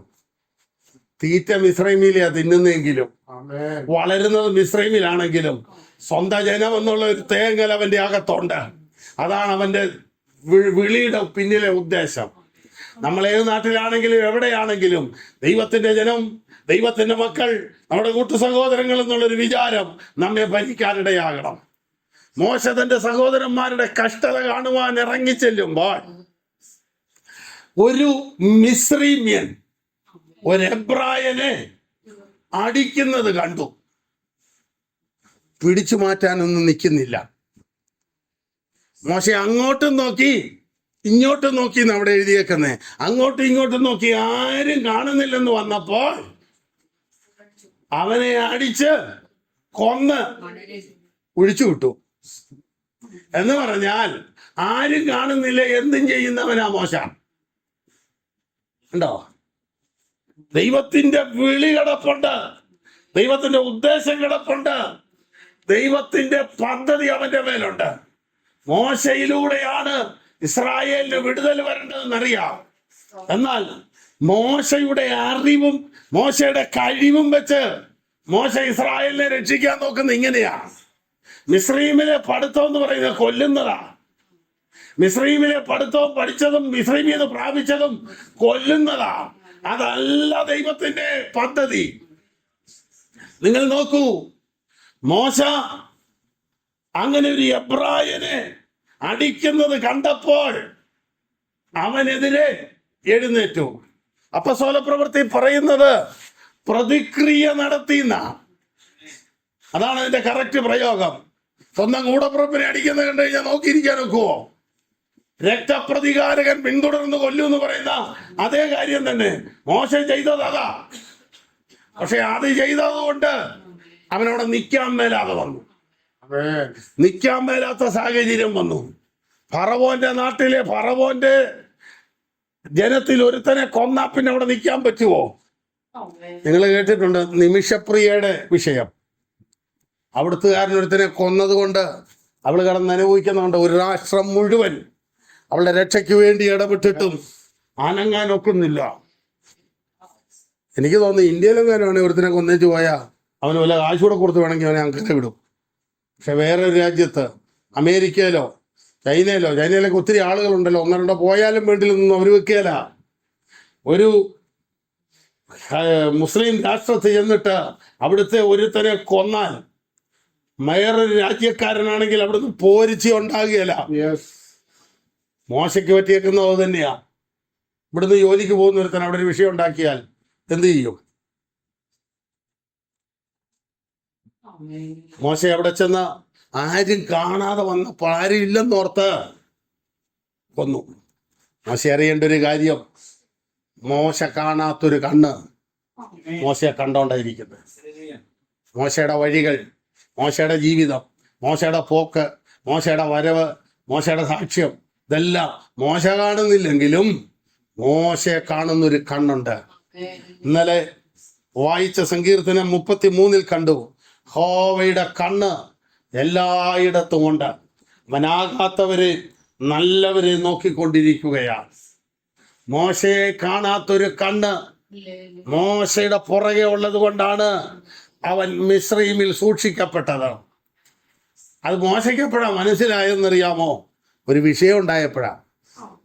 പിന്നെ കുറച്ചു ദിവസം കഴിഞ്ഞപ്പോൾ 2 എബ്രായന്മാർ തമ്മിൽ വഴക്കുണ്ടാക്കുന്ന കണ്ട് മോശ അതിനകത്ത് ഇടപെടാൻ ചെന്നപ്പോൾ ഈ അപ്പസ്തോല പ്രവൃത്തിക്കകത്താണ് അത് കറക്റ്റായിട്ട് പറഞ്ഞിരിക്കുന്നത്. അവനെ പിടിച്ച് ഉന്തി, നിന്നെ ഞങ്ങളുടെ മേല് വിചാരകനാക്കിയത് ആരാന്ന്. ഇനി അതിന്റെ ഒരു ഉപദേശ ഭാഗം പറയാം. ഒരു വിശ്വാസി ഒരു അവിശ്വാസിയായിട്ടൊരു വിഷയം ഉണ്ടായാൽ അവിശ്വാസിയെ പറഞ്ഞ് സമ്മതിപ്പിക്കാം. വിശ്വാസിയെ കൊണ്ട് പറ്റൊന്നുമില്ല. അവിശ്വാസിയോട് പറഞ്ഞാൽ അവൻ കേൾക്കും. എൻ്റെ പൊന്നു സഹോദരൻ, ഞാൻ ക്ഷമ പറയാം, പോട്ടെ, വല്ലതും ആയി പോട്ടെന്ന് പറഞ്ഞാൽ അവനത് കേട്ടോണ്ട് പോകും. എടാ, ഈ ഉപദേശം പറഞ്ഞുകൊണ്ട് ഞാൻ നിന്നെ വിട്ടിരിക്കാന്ന് പറയും. മറ്റേ പുള്ളി വിടുകയല്ല. അതിൻ്റെ ഒരു പരിഹാരം വന്നു. അത് കഴിഞ്ഞപ്പോൾ അടുത്തത് 2 വിശ്വാസി തമ്മിൽ വിഷയം ഉണ്ടായപ്പോൾ കുഴപ്പം ആർക്ക് വന്നു? ഉപദേശിക്ക് വന്നു. ഉപദേശിക്ക് സ്ഥലം മാറ്റം വരിക, മോശ പോവുക, നിൽക്കാൻ മേലാതെ വന്നു. 2 എബ്രായര് തമ്മിലുള്ള വിഷയം പരിഹരിക്കാൻ നോക്കിയിട്ട് പരിഹാരം വന്നില്ലെന്ന് നിന്നെ ആരാ ചുമതലപ്പെടുത്തിയെന്ന് ചോദിക്കുക. നിന്നെ ആരാ ചുമതലപ്പെടുത്തിയേ? ഇന്നലെ ആ മിസ്രയീമിനെ കൊന്ന് കുഴിച്ചു മൂടിയതുപോലെ ഞങ്ങളെ കൊല്ലാൻ നോക്കുന്നു. അപ്പൊ മോശയ്ക്ക് നേരെ മോശയുടെ പഴയ കാര്യം പൊക്കിക്കൊണ്ട് വരുക. അവസാനം മോശയ്ക്ക് നിൽക്കാൻ മേലാതെ മോശ ഓടി. മോശയ്ക്ക് അവിടെ നിൽക്കാൻ മേലാത്തൊരു അന്തരീക്ഷം കൊണ്ടുവന്നു. അതിന്റെ പിന്നിൽ ഒരു ദൈവപ്രവൃത്തിയുണ്ട് കേട്ടോ. മോശയ്ക്ക് അവിടെ നിൽക്കാൻ മേലാത്ത സാഹചര്യം വന്നില്ലെങ്കിൽ മോശ അവിടെ നിന്ന് അടുത്ത ഫറവോനായി അവിടെ മാറും. അപ്പോൾ അവൻ കൽപ്പന ഇടാൻ പോകുന്നത്, ഇവിടെ ഒറ്റ മിസ്രയീമ്യം വേണ്ട, മുഴുവനെണ്ണത്തിനും കൊല്ലണം, മുഴുവൻ എബ്രായർക്കും സ്വാതന്ത്ര്യം എന്ന് പറയും. അങ്ങനെയല്ല ദൈവത്തിന്റെ വഴി, അതല്ല ദൈവത്തിന്റെ വഴി. ദൈവത്തിന്റെ പദ്ധതി മറ്റൊന്നായതുകൊണ്ട് മോശയ്ക്ക് നിൽക്കാൻ മേലാത്ത സാഹചര്യം ഉണ്ടാക്കിയാലേ മോശ ദൈവം ഉദ്ദേശിക്കുന്നിടത്തോട്ട് വരികയുള്ളൂ. ദൈവത്തിന്റെ പർവ്വതമായ ഹോരേബിലേക്ക് മോശ വരണമെങ്കിൽ താനായിരിക്കുന്ന മിസ്രയീമിൽ നിൽക്കാൻ മേലാത്തൊരു സാഹചര്യം ഉണ്ടാക്കണം. നമ്മളൊക്കെ കഴിഞ്ഞ നാളുകളിൽ ആരാധിച്ചടം നമ്മൾ വിടാൻ കാരണം നമ്മൾ നിന്നിടത്ത് ഈ ഉപദേശം കൊണ്ട്, ഈ കാഴ്ചപ്പാട് കൊണ്ട്, ഈ വിശ്വാസം കൊണ്ട്, ഈ ആരാധന കൊണ്ട് നിൽക്കാൻ പറ്റുകയെന്നുള്ള തിരിച്ചറിവ് വന്നപ്പോഴാണ് അവിടുന്ന് നാം പുറപ്പെട്ടത്. ദൈവത്തിന് സ്തോത്രം. അപ്പോൾ മോശയുടെ 39 വയസ്സ് കഴിഞ്ഞ് 40ാമത്തെ വയസ്സിലേക്ക് വരുമ്പോൾ മോശ മിസ്രയീമിൽ നിന്ന് വിട്ടുപോകേണ്ടതായ സ്ഥിതി വരികയാണ്. മോശ നേരെ മിസ്രയീമിൽ നിന്ന് ഓടിപ്പോയി. ഫറവോൻ അവനെ അന്വേഷിച്ച് കൊല്ലാൻ വേണ്ടി, അവന്റെ ഭൃത്യന്മാരെ അന്വേഷിച്ചിട്ട് കാണാഞ്ഞിട്ട് മടങ്ങിപ്പോയി. മോശ സ്വന്തക്കാരെ വിട്ടു, സ്വന്തം ജനത്തെ വിട്ടു, താൻ ജനിച്ച ദേശം വിട്ടു, വളർന്ന കൊട്ടാരം വിട്ടു. കൊട്ടാരത്തിൽ വളർന്ന ഒരുത്തൻ ഒന്നുമില്ലാത്തവനായി ഒരു സുപ്രഭാതത്തിൽ മാറുമ്പോഴുണ്ടാകുന്ന അനുഭവം എന്തായിരിക്കും? ഇത് പ്ലാൻ ചെയ്തിറങ്ങിപ്പോന്നതാണെങ്കിൽ അവിടുന്ന് കുറച്ച് വല്ലതൊക്കെ എടുത്തോണ്ടൊക്കെ പോരാ. നിൽക്കാൻ മേലാത്തൊരു സാഹചര്യം വഴി വെച്ചുണ്ടായി. തിരിച്ചു കൊട്ടാരത്തിൽ ചെല്ലാൻ മേലാത്ത പോലെ പോകേണ്ടി വന്നു. ഒന്നുമില്ലാത്തവനായി. ദൈവം മോശയുടെ ജീവിതത്തിൽ നിന്ന് തുടങ്ങുന്നത് ശൂന്യതയിൽ നിന്നാണ്. ശൂന്യതയിൽ നിന്ന് ദൈവം എന്തെങ്കിലും ചെയ്താൽ അതിന്റെ മഹത്വം ദൈവത്തിനായിരിക്കും. അല്ലെങ്കിൽ നമ്മുടെ കയ്യിൽ എന്തെങ്കിലും ഉണ്ടെങ്കിൽ അതേന്നാ തുടങ്ങിയത് നമ്മൾ ഓർക്കും. അത് പറയാതിരിക്കാൻ മോശയെ ദൈവം പൂജ്യമാക്കി കൊണ്ടുവന്നു. അവന്റെ വിദ്യാഭ്യാസം കൊണ്ട്, അവന്റെ കഴിവ് കൊണ്ട്, അവന്റെ ആരോഗ്യം കൊണ്ട് ഒരു പ്രയോജനവുമില്ലാത്ത നിലയിൽ അവിടെ വന്നു. മിസ്രയീമിൽ നിന്ന് ഹോരേബിലേക്ക് വരുന്ന ആ ഇടഭാഗം മിദ്യാനിൽ തന്റെ അമ്മായിയപ്പനായ ഇത്രോവിന്റെ ആടുകളെ മേയ്ക്കുക. ആടുകളെ മേയ്ക്കുന്നതിന് PhD വേണോ? മോശ പഠിച്ച വിദ്യാഭ്യാസം കൊണ്ട് കാര്യമില്ലെന്ന്, മോശയുടെ അറിവ് കൊണ്ട് ജനത്തെ നടത്താൻ ഒക്കെയല്ലെന്ന്. അറിവും പഠനവും അല്ല ജനത്തെ നടത്തുന്നത്, ദൈവത്തിന്റെ ഇടപെടലുണ്ടെങ്കിൽ ജനത്തെ നടത്താൻ പറ്റുള്ളൂ. അതുകൊണ്ടാണ് മോശ പഠിച്ചതൊക്കെ വേറെയാ, പക്ഷെ ചെയ്യുന്ന തൊഴിലോ ആടിനെ മേയ്ക്കുക. ഇസ്രായേലിൽ ഏറ്റവും കഴിവ് കുറഞ്ഞവരെയാണ് ആട് തീറ്റാൻ വിടുന്നത്. അതാണ് ശമൂവേലിന്റെ പുസ്തകത്തിൽ ദാവീദിനെ കുറിച്ച് ഇനിയൊരുത്തനുണ്ട്, അവൻ കാട്ടില്ല. ഊരിഞ്ചോണയും മസിലും പൊക്കവും ഒക്കെ ഉള്ളവരൊക്കെ എവിടാ? ശൗലിന്റെ പട്ടാളത്തിലാ. മനുണ്ട്, അവൻ കാട്ടില്ല, അന്വേഷിച്ചു പോലും ആരും പോകാറില്ല. അപ്പോൾ ആട് തീറ്റുന്നതിന് PhDയുടെ ആവശ്യമില്ല, ആട് തീറ്റുന്നതിന് അറിവിന്റെ ആവശ്യമില്ല, ആട് തീറ്റുന്നതിന് ഒത്തിരി വർത്തമാനം പറയേണ്ട കാര്യവുമില്ല. മോശ വിക്കനാ, അവന്റെ പ്രൊഫഷന് പറ്റും. ഒന്നോ രണ്ടോ ചെറിയ ഒച്ചയൊക്കെ കേൾപ്പിച്ചാൽ മതിയല്ലോ, ഇവിടെ ഇങ്ങനെ 1-2 ഒച്ചയൊക്കെ വെച്ചാൽ മതിയല്ലോ ആട് തീറ്റാനാകുമ്പോ. കാരണം ചുണയുള്ളവരും കഴിവുള്ളവരും ഒക്കെ ഉണ്ട് വേറെ പലരും, അവരെ ഒന്നും ഇത് വേണ്ട. തമ്പുരാൻ ഒത്തിരി വർത്താനം പറയാത്തവനെ മതി. ഒത്തിരി വർത്താനം പറയാനാണെങ്കിൽ കർത്താവ് പറയുന്നുണ്ടല്ലോ, വേറെ പറയാനൊന്നും ആരും വേണ്ട. കർത്താവിന് വേണ്ടത് അവനെ അനുസരിക്കുന്നയാളെയാ. മോശയ്ക്ക് അറിവുണ്ട്, ഉള്ളി ബോധമുണ്ട്, വിണ്ടാൻ മേലെന്ന് പറഞ്ഞ പോലെ. ഒത്തിരി കാര്യം അറിയാവുന്നൊന്നും അവതരിപ്പിക്കാൻ അറിയത്തില്ല. മോശ പഠിച്ചത് ആടിന്റെ അടുത്ത് വേണ്ടെന്ന്. ഐൻസ്റ്റീന്റെ സിദ്ധാന്തമൊക്കെ ആടിനോട് കുറച്ചിട്ട് എന്നാ കാണിക്കാൻ. ചിലര് തീരെ അറിയാൻ മേലാത്ത വിശ്വാസികളുടെ അടുത്ത് ഹീബ്രു ഗ്രീക്കും ഒക്കെ പറയാറുണ്ട്. ഈ ആടിന്റെ എന്നത്തിന് ഗ്രീക്ക് ഹീബ്രു? അവർക്ക് കർത്താവ് നല്ലവനാണെന്ന് അറിഞ്ഞാൽ മതി. മോശ പഠിച്ചത് ഒത്തിരി ഉണ്ട്, പഠിച്ചതൊന്നും മിഥ്യാനി വേണ്ടെന്ന്. അപ്പോൾ മോശ എന്തായി? മോശ ഒന്നും അറിയാത്തവനെ പോലെയായി. പൗലോസ് ന്യായപ്രമാണം സംബന്ധിച്ച് പരീശനാണ്, 8-ാം നാളിൽ പരിച്ഛേദനയേറ്റവനാണ്, സകല ന്യായപ്രമാണം മനഃപ്പാടമാക്കിയവനാ. എന്നിട്ട് പൗലോസ് പറയുന്നത് ഇങ്ങനെയാണ്: യേശു ക്രിസ്തുവിനെ അല്ലാതെ മറ്റൊന്നും അറിയാത്തവനായി ഞാൻ നിങ്ങളുടെ ഇടയിൽ ഇരുന്നെന്ന്. പൗലോസിന്റെ അറിവ് കൊണ്ട് ഇവിടെ ഒന്നും നടക്കുകയില്ല. അറിവ് ചീർപ്പിക്കുന്നെന്നാണ് പൗലോസ് പറയുന്നത്. ഈ ചീർപ്പിക്കുക എന്ന് പറഞ്ഞാൽ അതിന്റെ അർത്ഥം എന്താ? അവർ ചീർത്തിരിക്കുന്നവർ എന്ന്.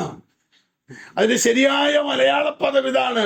ഇതിന്റെ ഈ മൂലഭാഷയിൽ നിന്നുള്ള അർത്ഥത്തിന്റെ, നമ്മള് പപ്പടം തിളച്ച എണ്ണയിലേക്ക് ഇടുമ്പോൾ പപ്പടം പൊങ്ങി വരുന്ന പോലെ വരുന്ന അതിനാണ് ചീർക്കുക എന്ന് പറയുന്നത്. ഇതിനകത്ത് വല്ല ഉണ്ടോ? ഒന്നുമില്ല, അങ്ങ് കേറി വില്ലിച്ച് അങ്ങ് നിൽക്കുന്ന ആളാണ് ഈ ചീർപ്പിക്കുക എന്നതുകൊണ്ട് ഉദ്ദേശിക്കുന്നത്. മോശയുടെ അറിവ് മാറ്റിവെച്ചു, മോശയുടെ കഴിവ് മാറ്റിവെച്ചു, മോശയുടെ ദേശം മാറ്റിവെച്ചു, മോശയുടെ കുടുംബക്കാരെ മാറ്റിവെച്ചു. മോശയെ കഴിഞ്ഞ 40 വർഷത്തെ അവന്റെ എക്സ്പീരിയൻസ് മാറ്റിവെച്ചിട്ട് ദൈവം അടുത്ത 40ലേക്ക് അവനെ കൊണ്ടുവരികയാണ്. കർത്താവിന്റെ സന്നിധി വരുമ്പോ നമ്മുടെ പഴയതൊന്നും വേണ്ടെന്ന്, നമ്മുടെ പഴയതൊന്നും കർത്താവിന്റെ സന്നിധി ചെലവാക്കാനും നോക്കരുത്. കർത്താവിന്റെ സന്നിധി പഴയത് വേണ്ട. യേശു ക്രിസ്തുവിനുള്ളവർ പുതിയതാണ്. ഒരുവൻ ക്രിസ്തുവിലായാൽ അവൻ പുതിയ സൃഷ്ടിയാകുന്നു. പഴയതെന്തിയെ? അത് പോയി, അത് മിസ്രയീമിലാന്ന്. ഇപ്പൊ പുതിയതാണ്. ദൈവത്തിന് വേണ്ടത് പുതിയതാണ്. യേശു ക്രിസ്തുവിന്റെ കാലത്ത് കർത്താവ് പറയുന്നത് ഇന്നലെ പിടിച്ചതിനെ അല്ല വേണ്ട, ഇപ്പം വല്ലതും പിടിച്ചിട്ടുണ്ടോ അതാ വേണ്ടത്. ദൈവത്തിന് സ്തോത്രം. മോശ അവിടെ നാം വായിക്കുന്നത് ഇങ്ങനെയാണ്: 40-ാമത്തെ വയസ്സായപ്പോൾ മോശ എങ്ങനെയായി? ഒരു മിസ്രീമിനെ പോലെയായി. ഉണ്ടോ? ജനിച്ചപ്പോ എബ്രായം പോലെ ഇരുന്നതാ. വളർത്തു വിശേഷമാ, വളർത്തു ദോഷമാന്ന് പറയാൻ പറ്റുമോ? ഇല്ല. കാരണം അവനെ നല്ലപോലെ വളർത്തിയത്. ഈ സ്വന്തം കാലം നിൽക്കാറായപ്പോഴാണ് മിസ്രീമിനായി പോയത്. ഇന്നത്തെ പല തലമുറ അങ്ങനെയാ.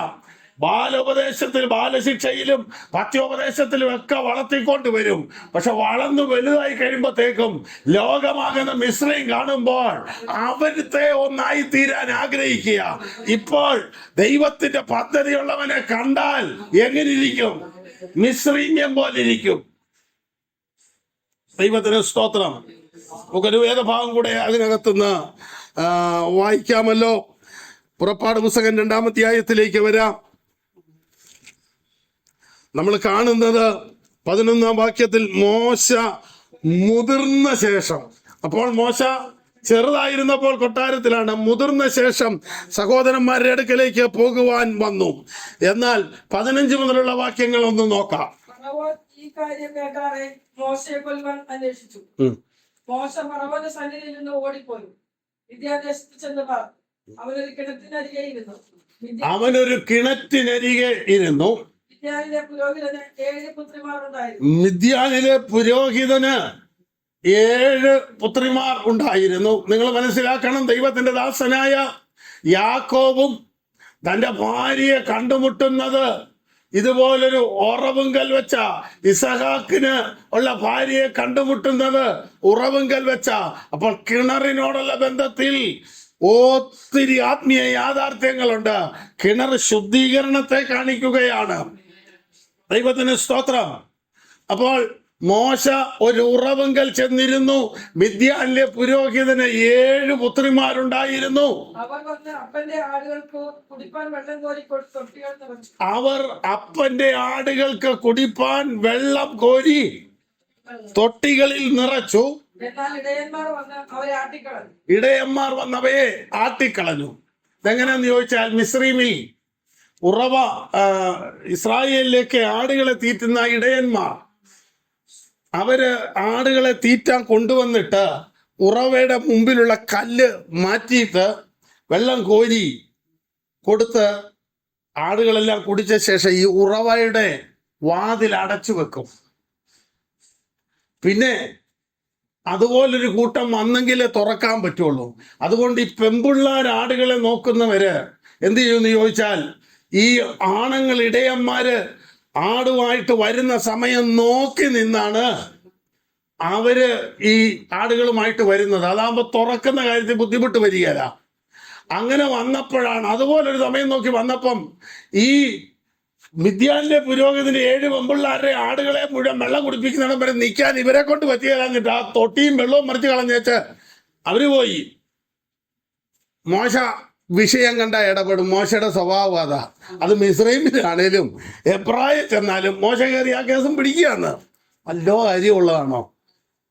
നോക്കിക്കേ, വായിക്കാം. മോശ എഴുന്നേറ്റ് അവരെ സഹായിച്ചു. അവരുടെ ആടുകളെ കുളിപ്പിച്ചു. ഒന്ന് സഹായിച്ചത് അവിടെ നിൽക്കാൻ മേലാതെ വന്നത്.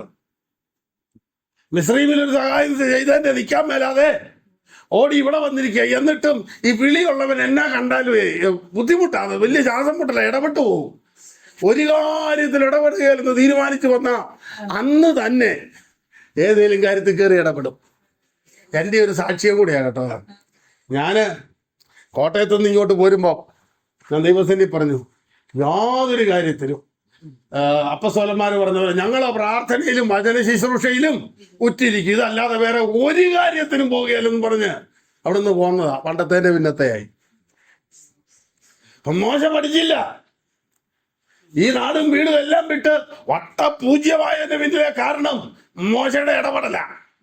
അത് കഴിഞ്ഞിട്ട് ഇപ്പൊ ആണ്ട് മിദ്യാനി വന്നു. വേറൊരു ദേശത്ത് ഒരു ബന്ധമില്ലാത്ത ആരാണ്ടര കാര്യത്തിൽ കയറി മോശ പിന്നെ ഇടപെടുക. മോശ എഴുന്നേറ്റ് ഈയാൾക്ക് ഇതിന്റെ വല്ല കാര്യമുണ്ടോ? മോശ കയറി അവരെ സഹായിച്ച് അവരുടെ ആടുകളെ കുടിപ്പിച്ചു. കാരണം മോശയെ പോലെ ബലിഷ്ഠനായ കൈകാലികളും ആരോഗ്യമുള്ള ഒരു തമ്മം നിൽക്കുന്ന കണ്ടപ്പോ ഇടയന്മാർ വയ്യങ്ങ് പോയി. ആടുകളെല്ലാം കുടിച്ചു. എല്ലാം സന്തോഷത്തോടെ ഉറവെ അടച്ചു. മോശ അവിടെ നിൽക്കുക. ആ പിള്ളേർ അവരുടെ വഴിക്കും പോയി. വീട്ടിൽ ചെല്ലുമ്പോൾ തങ്ങളുടെ അപ്പനായ റഘുവേലിന്റെ അടുക്കൽ വന്നപ്പോൾ, നിങ്ങൾ ഇന്ന് സാധാരണ വരുന്നതിലും നേരത്തെ വന്നല്ലോ. ഇന്ന് നേരത്തെ വരാൻ കാരണം എന്താ? കണ്ടോ, മിസ്രീമ്യൻ ഇടയന്മാരുടെ കയ്യിൽ നിന്ന്. അപ്പോൾ അവിടെ ഉപദ്രവിക്കുന്ന ഒരു സാഹചര്യം ഉണ്ട്. അതുകൊണ്ടാണ് മോശ കയറി ഇടപെട്ടത്. മോശയ്ക്ക് മാനസാന്തരം വന്നാലും, മോശ പരിശുദ്ധാത്മാവിനെ പ്രാപിച്ചാലും, മോശ രക്ഷിക്കപ്പെട്ടാലും മോശയിലെ മോശ പോവുകയില്ല. അതുകൊണ്ടാണ് ശൈശവപ്രായ വീഴ്ചകൾ, മോശയാലുള്ള താഴ്ചകൾ എല്ലാം നീക്കണമെന്ന് പൗലോസ് ഇതുപോലെ എരിവുള്ളവനാ. മോശ ഇപ്പം കർത്താവുമായിട്ടൊരു ബന്ധമില്ലാതെ നിൽക്കുക. 3-ാം അധ്യായത്തിലാണ് ദൈവമായിട്ട് ബന്ധം വരുന്നത്. ദൈവവുമായിട്ട് ബന്ധം വന്നിട്ട് മോശയുടെ കലിപ്പ് മാറിയില്ല. ഇസ്രായേലിന് ദാഹിച്ച് വെള്ളം കൊടുക്കേണ്ട സമയം വന്നപ്പം കൽപ്പിക്കാൻ പറഞ്ഞിടത്ത് വാരി അങ്ങ് അലക്കി. അത് കഴിഞ്ഞിട്ട് പ്രമാണം മേടിക്കാൻ പോയി തിരിച്ചു വരുമ്പോൾ ഇവരെല്ലാം കൂടെ കുത്തി മറിയുന്ന കാഴ്ച കണ്ടിട്ട് കൽപ്പലക ഏറിഞ്ഞ് ഊരോട്ട് കളഞ്ഞു. എന്നിട്ടത് ചുട്ട് പൊടിച്ച് അരച്ച് വെള്ളത്തിൽ കലക്കി മുഴുവൻ എണ്ണത്തിനെ കുടിപ്പിച്ചു. എന്നോ ദേഷ്യവും അതൊക്കെ. ചുട്ട് പൊടിച്ച് ദൈവത്തിന്റെ ഒന്നും നോക്കിയില്ല, ദൈവം എന്നാ ദൈവം എന്നുള്ള രീതിയിലേക്ക് അങ്ങ് പോയി. ചുട്ട് പൊടിച്ച് അരച്ച് കലക്കി കുടിപ്പിച്ച് മൊത്തം എണ്ണത്തിന്. കളി കൊണ്ട് പറ്റിയതന്നാ, നീ പോകണ്ട. ആർക്കു വേണ്ടി മോശ നിന്നോ? അവസാനം നിന്നവരെല്ലാം പോയി. മോശയോട് പറഞ്ഞു, നീ കണ്ടാ മതി, നീ പോകണ്ട. അതിനകത്ത് ദൈവത്തിന് വേറെ പദ്ധതിയുണ്ട്. അതുകൊണ്ടാ ദൈവത്തിന് സ്തോത്രം. ദൈവത്തിന്റെ വചനത്തിൽ നാം കാണുന്നത് ഇതുപോലെ ശക്തനായി ദൈവം ഉപയോഗിച്ചൊരു മനുഷ്യനില്ല. അപ്പോൾ ശക്തനായി ദൈവം ഉപയോഗിച്ച മനുഷ്യനിലും അതിഭയങ്കര കോപമുണ്ടായിരുന്നു. ആത്മീയ ഭാഷയിൽ മോശ എന്ന് പറയുന്നത് ദേഷ്യത്തിനാ. അപ്പോൾ രഘുവേല് പിള്ളേരോട് ചോദിക്കുന്നു, മക്കളെ എത്ര വേഗം നിങ്ങളിങ്ങനെ വരാൻ കാരണം എന്താ? ഈ ഇടയന്മാർ ഞങ്ങളെ ഉപദ്രവിക്കേണ്ടതായിരുന്നു. ആ ഇടയന്മാരുടെ ഉപദ്രവത്തിന്റെ നടുവിൽ നിന്ന് ഒരു മിസ്രീമ്യൻ ഞങ്ങളെ രക്ഷിച്ചു. ഉടനെ ഈ പുരോഹിതൻ പറയാ, അവനെ അവിടെ വിട്ടേച്ചു പോന്നു. ആ, അവനെവിടെ? നിങ്ങൾ അവനെ അവിടെ വിട്ടേച്ചു പോകുന്നത് എന്ത്? ആ, കണ്ടോ, ചില ഇടപെടൽ വരുമ്പോൾ ദൈവത്തിന്റെ പദ്ധതിയും തുടങ്ങുക.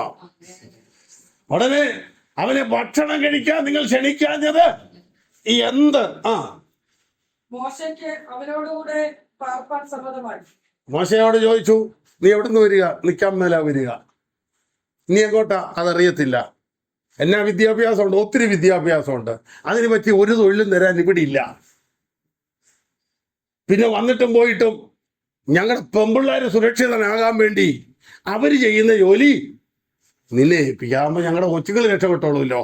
ഇടയന്മാരുമായിട്ട് പിടിക്കാൻ ഇവൻ മിടുക്കാനാന്ന് അയലും കണ്ടു.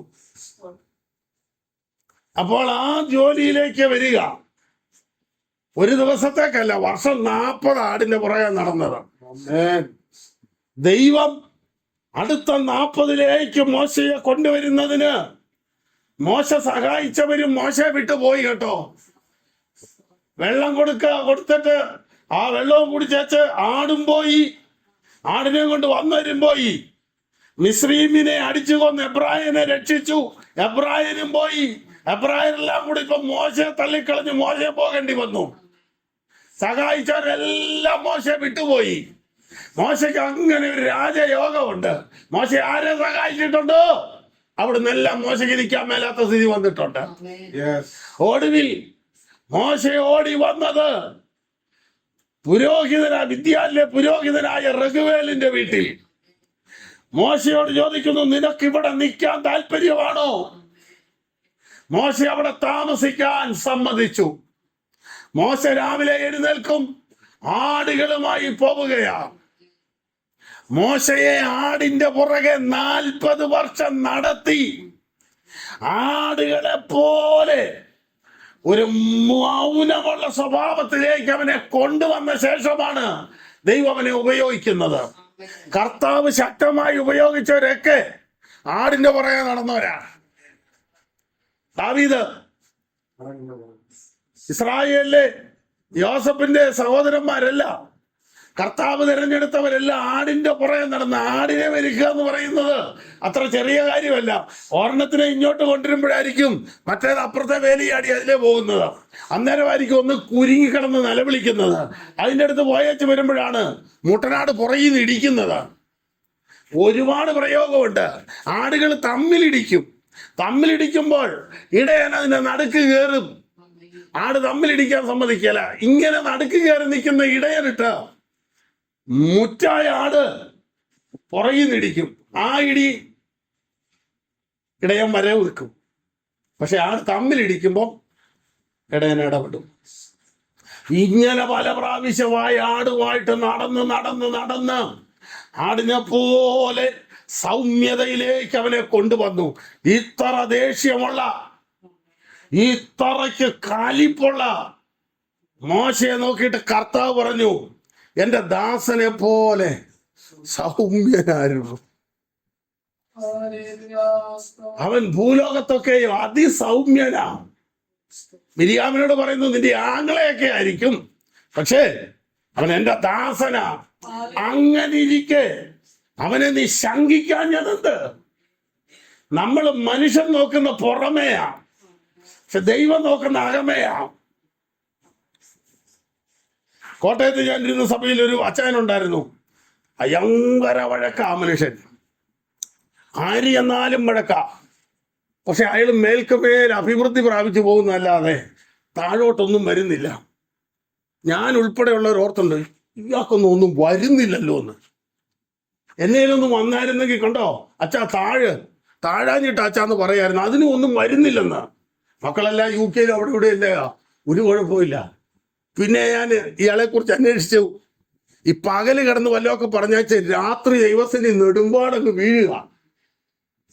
രാത്രി എന്റെ കർത്താവ് എന്ന് പറഞ്ഞ് വീഴുക. സ്വർഗം അവനോട് ക്ഷമിക്കുക. മോശ കിടന്നുകൊണ്ട് ഒച്ചമകളും വെക്കുന്നുണ്ട്. പക്ഷെ മോശ ദൈവസന്നിധിയിലിരിക്കും. അടുത്ത 40 വരുമ്പോൾ നാം ആ കാര്യത്തിലേക്കാണ് വരുന്നത്. മോശയെ കാണാത്ത, ജനം കാണാത്ത മറ്റൊരു തലത്തിലേക്ക് മോശ ദൈവം കൊണ്ടിരിക. മോശ മിസ്രൈമിലെ 40 വർഷം വിട്ടു. മോശ ഇനി അടുത്ത 40 വർഷം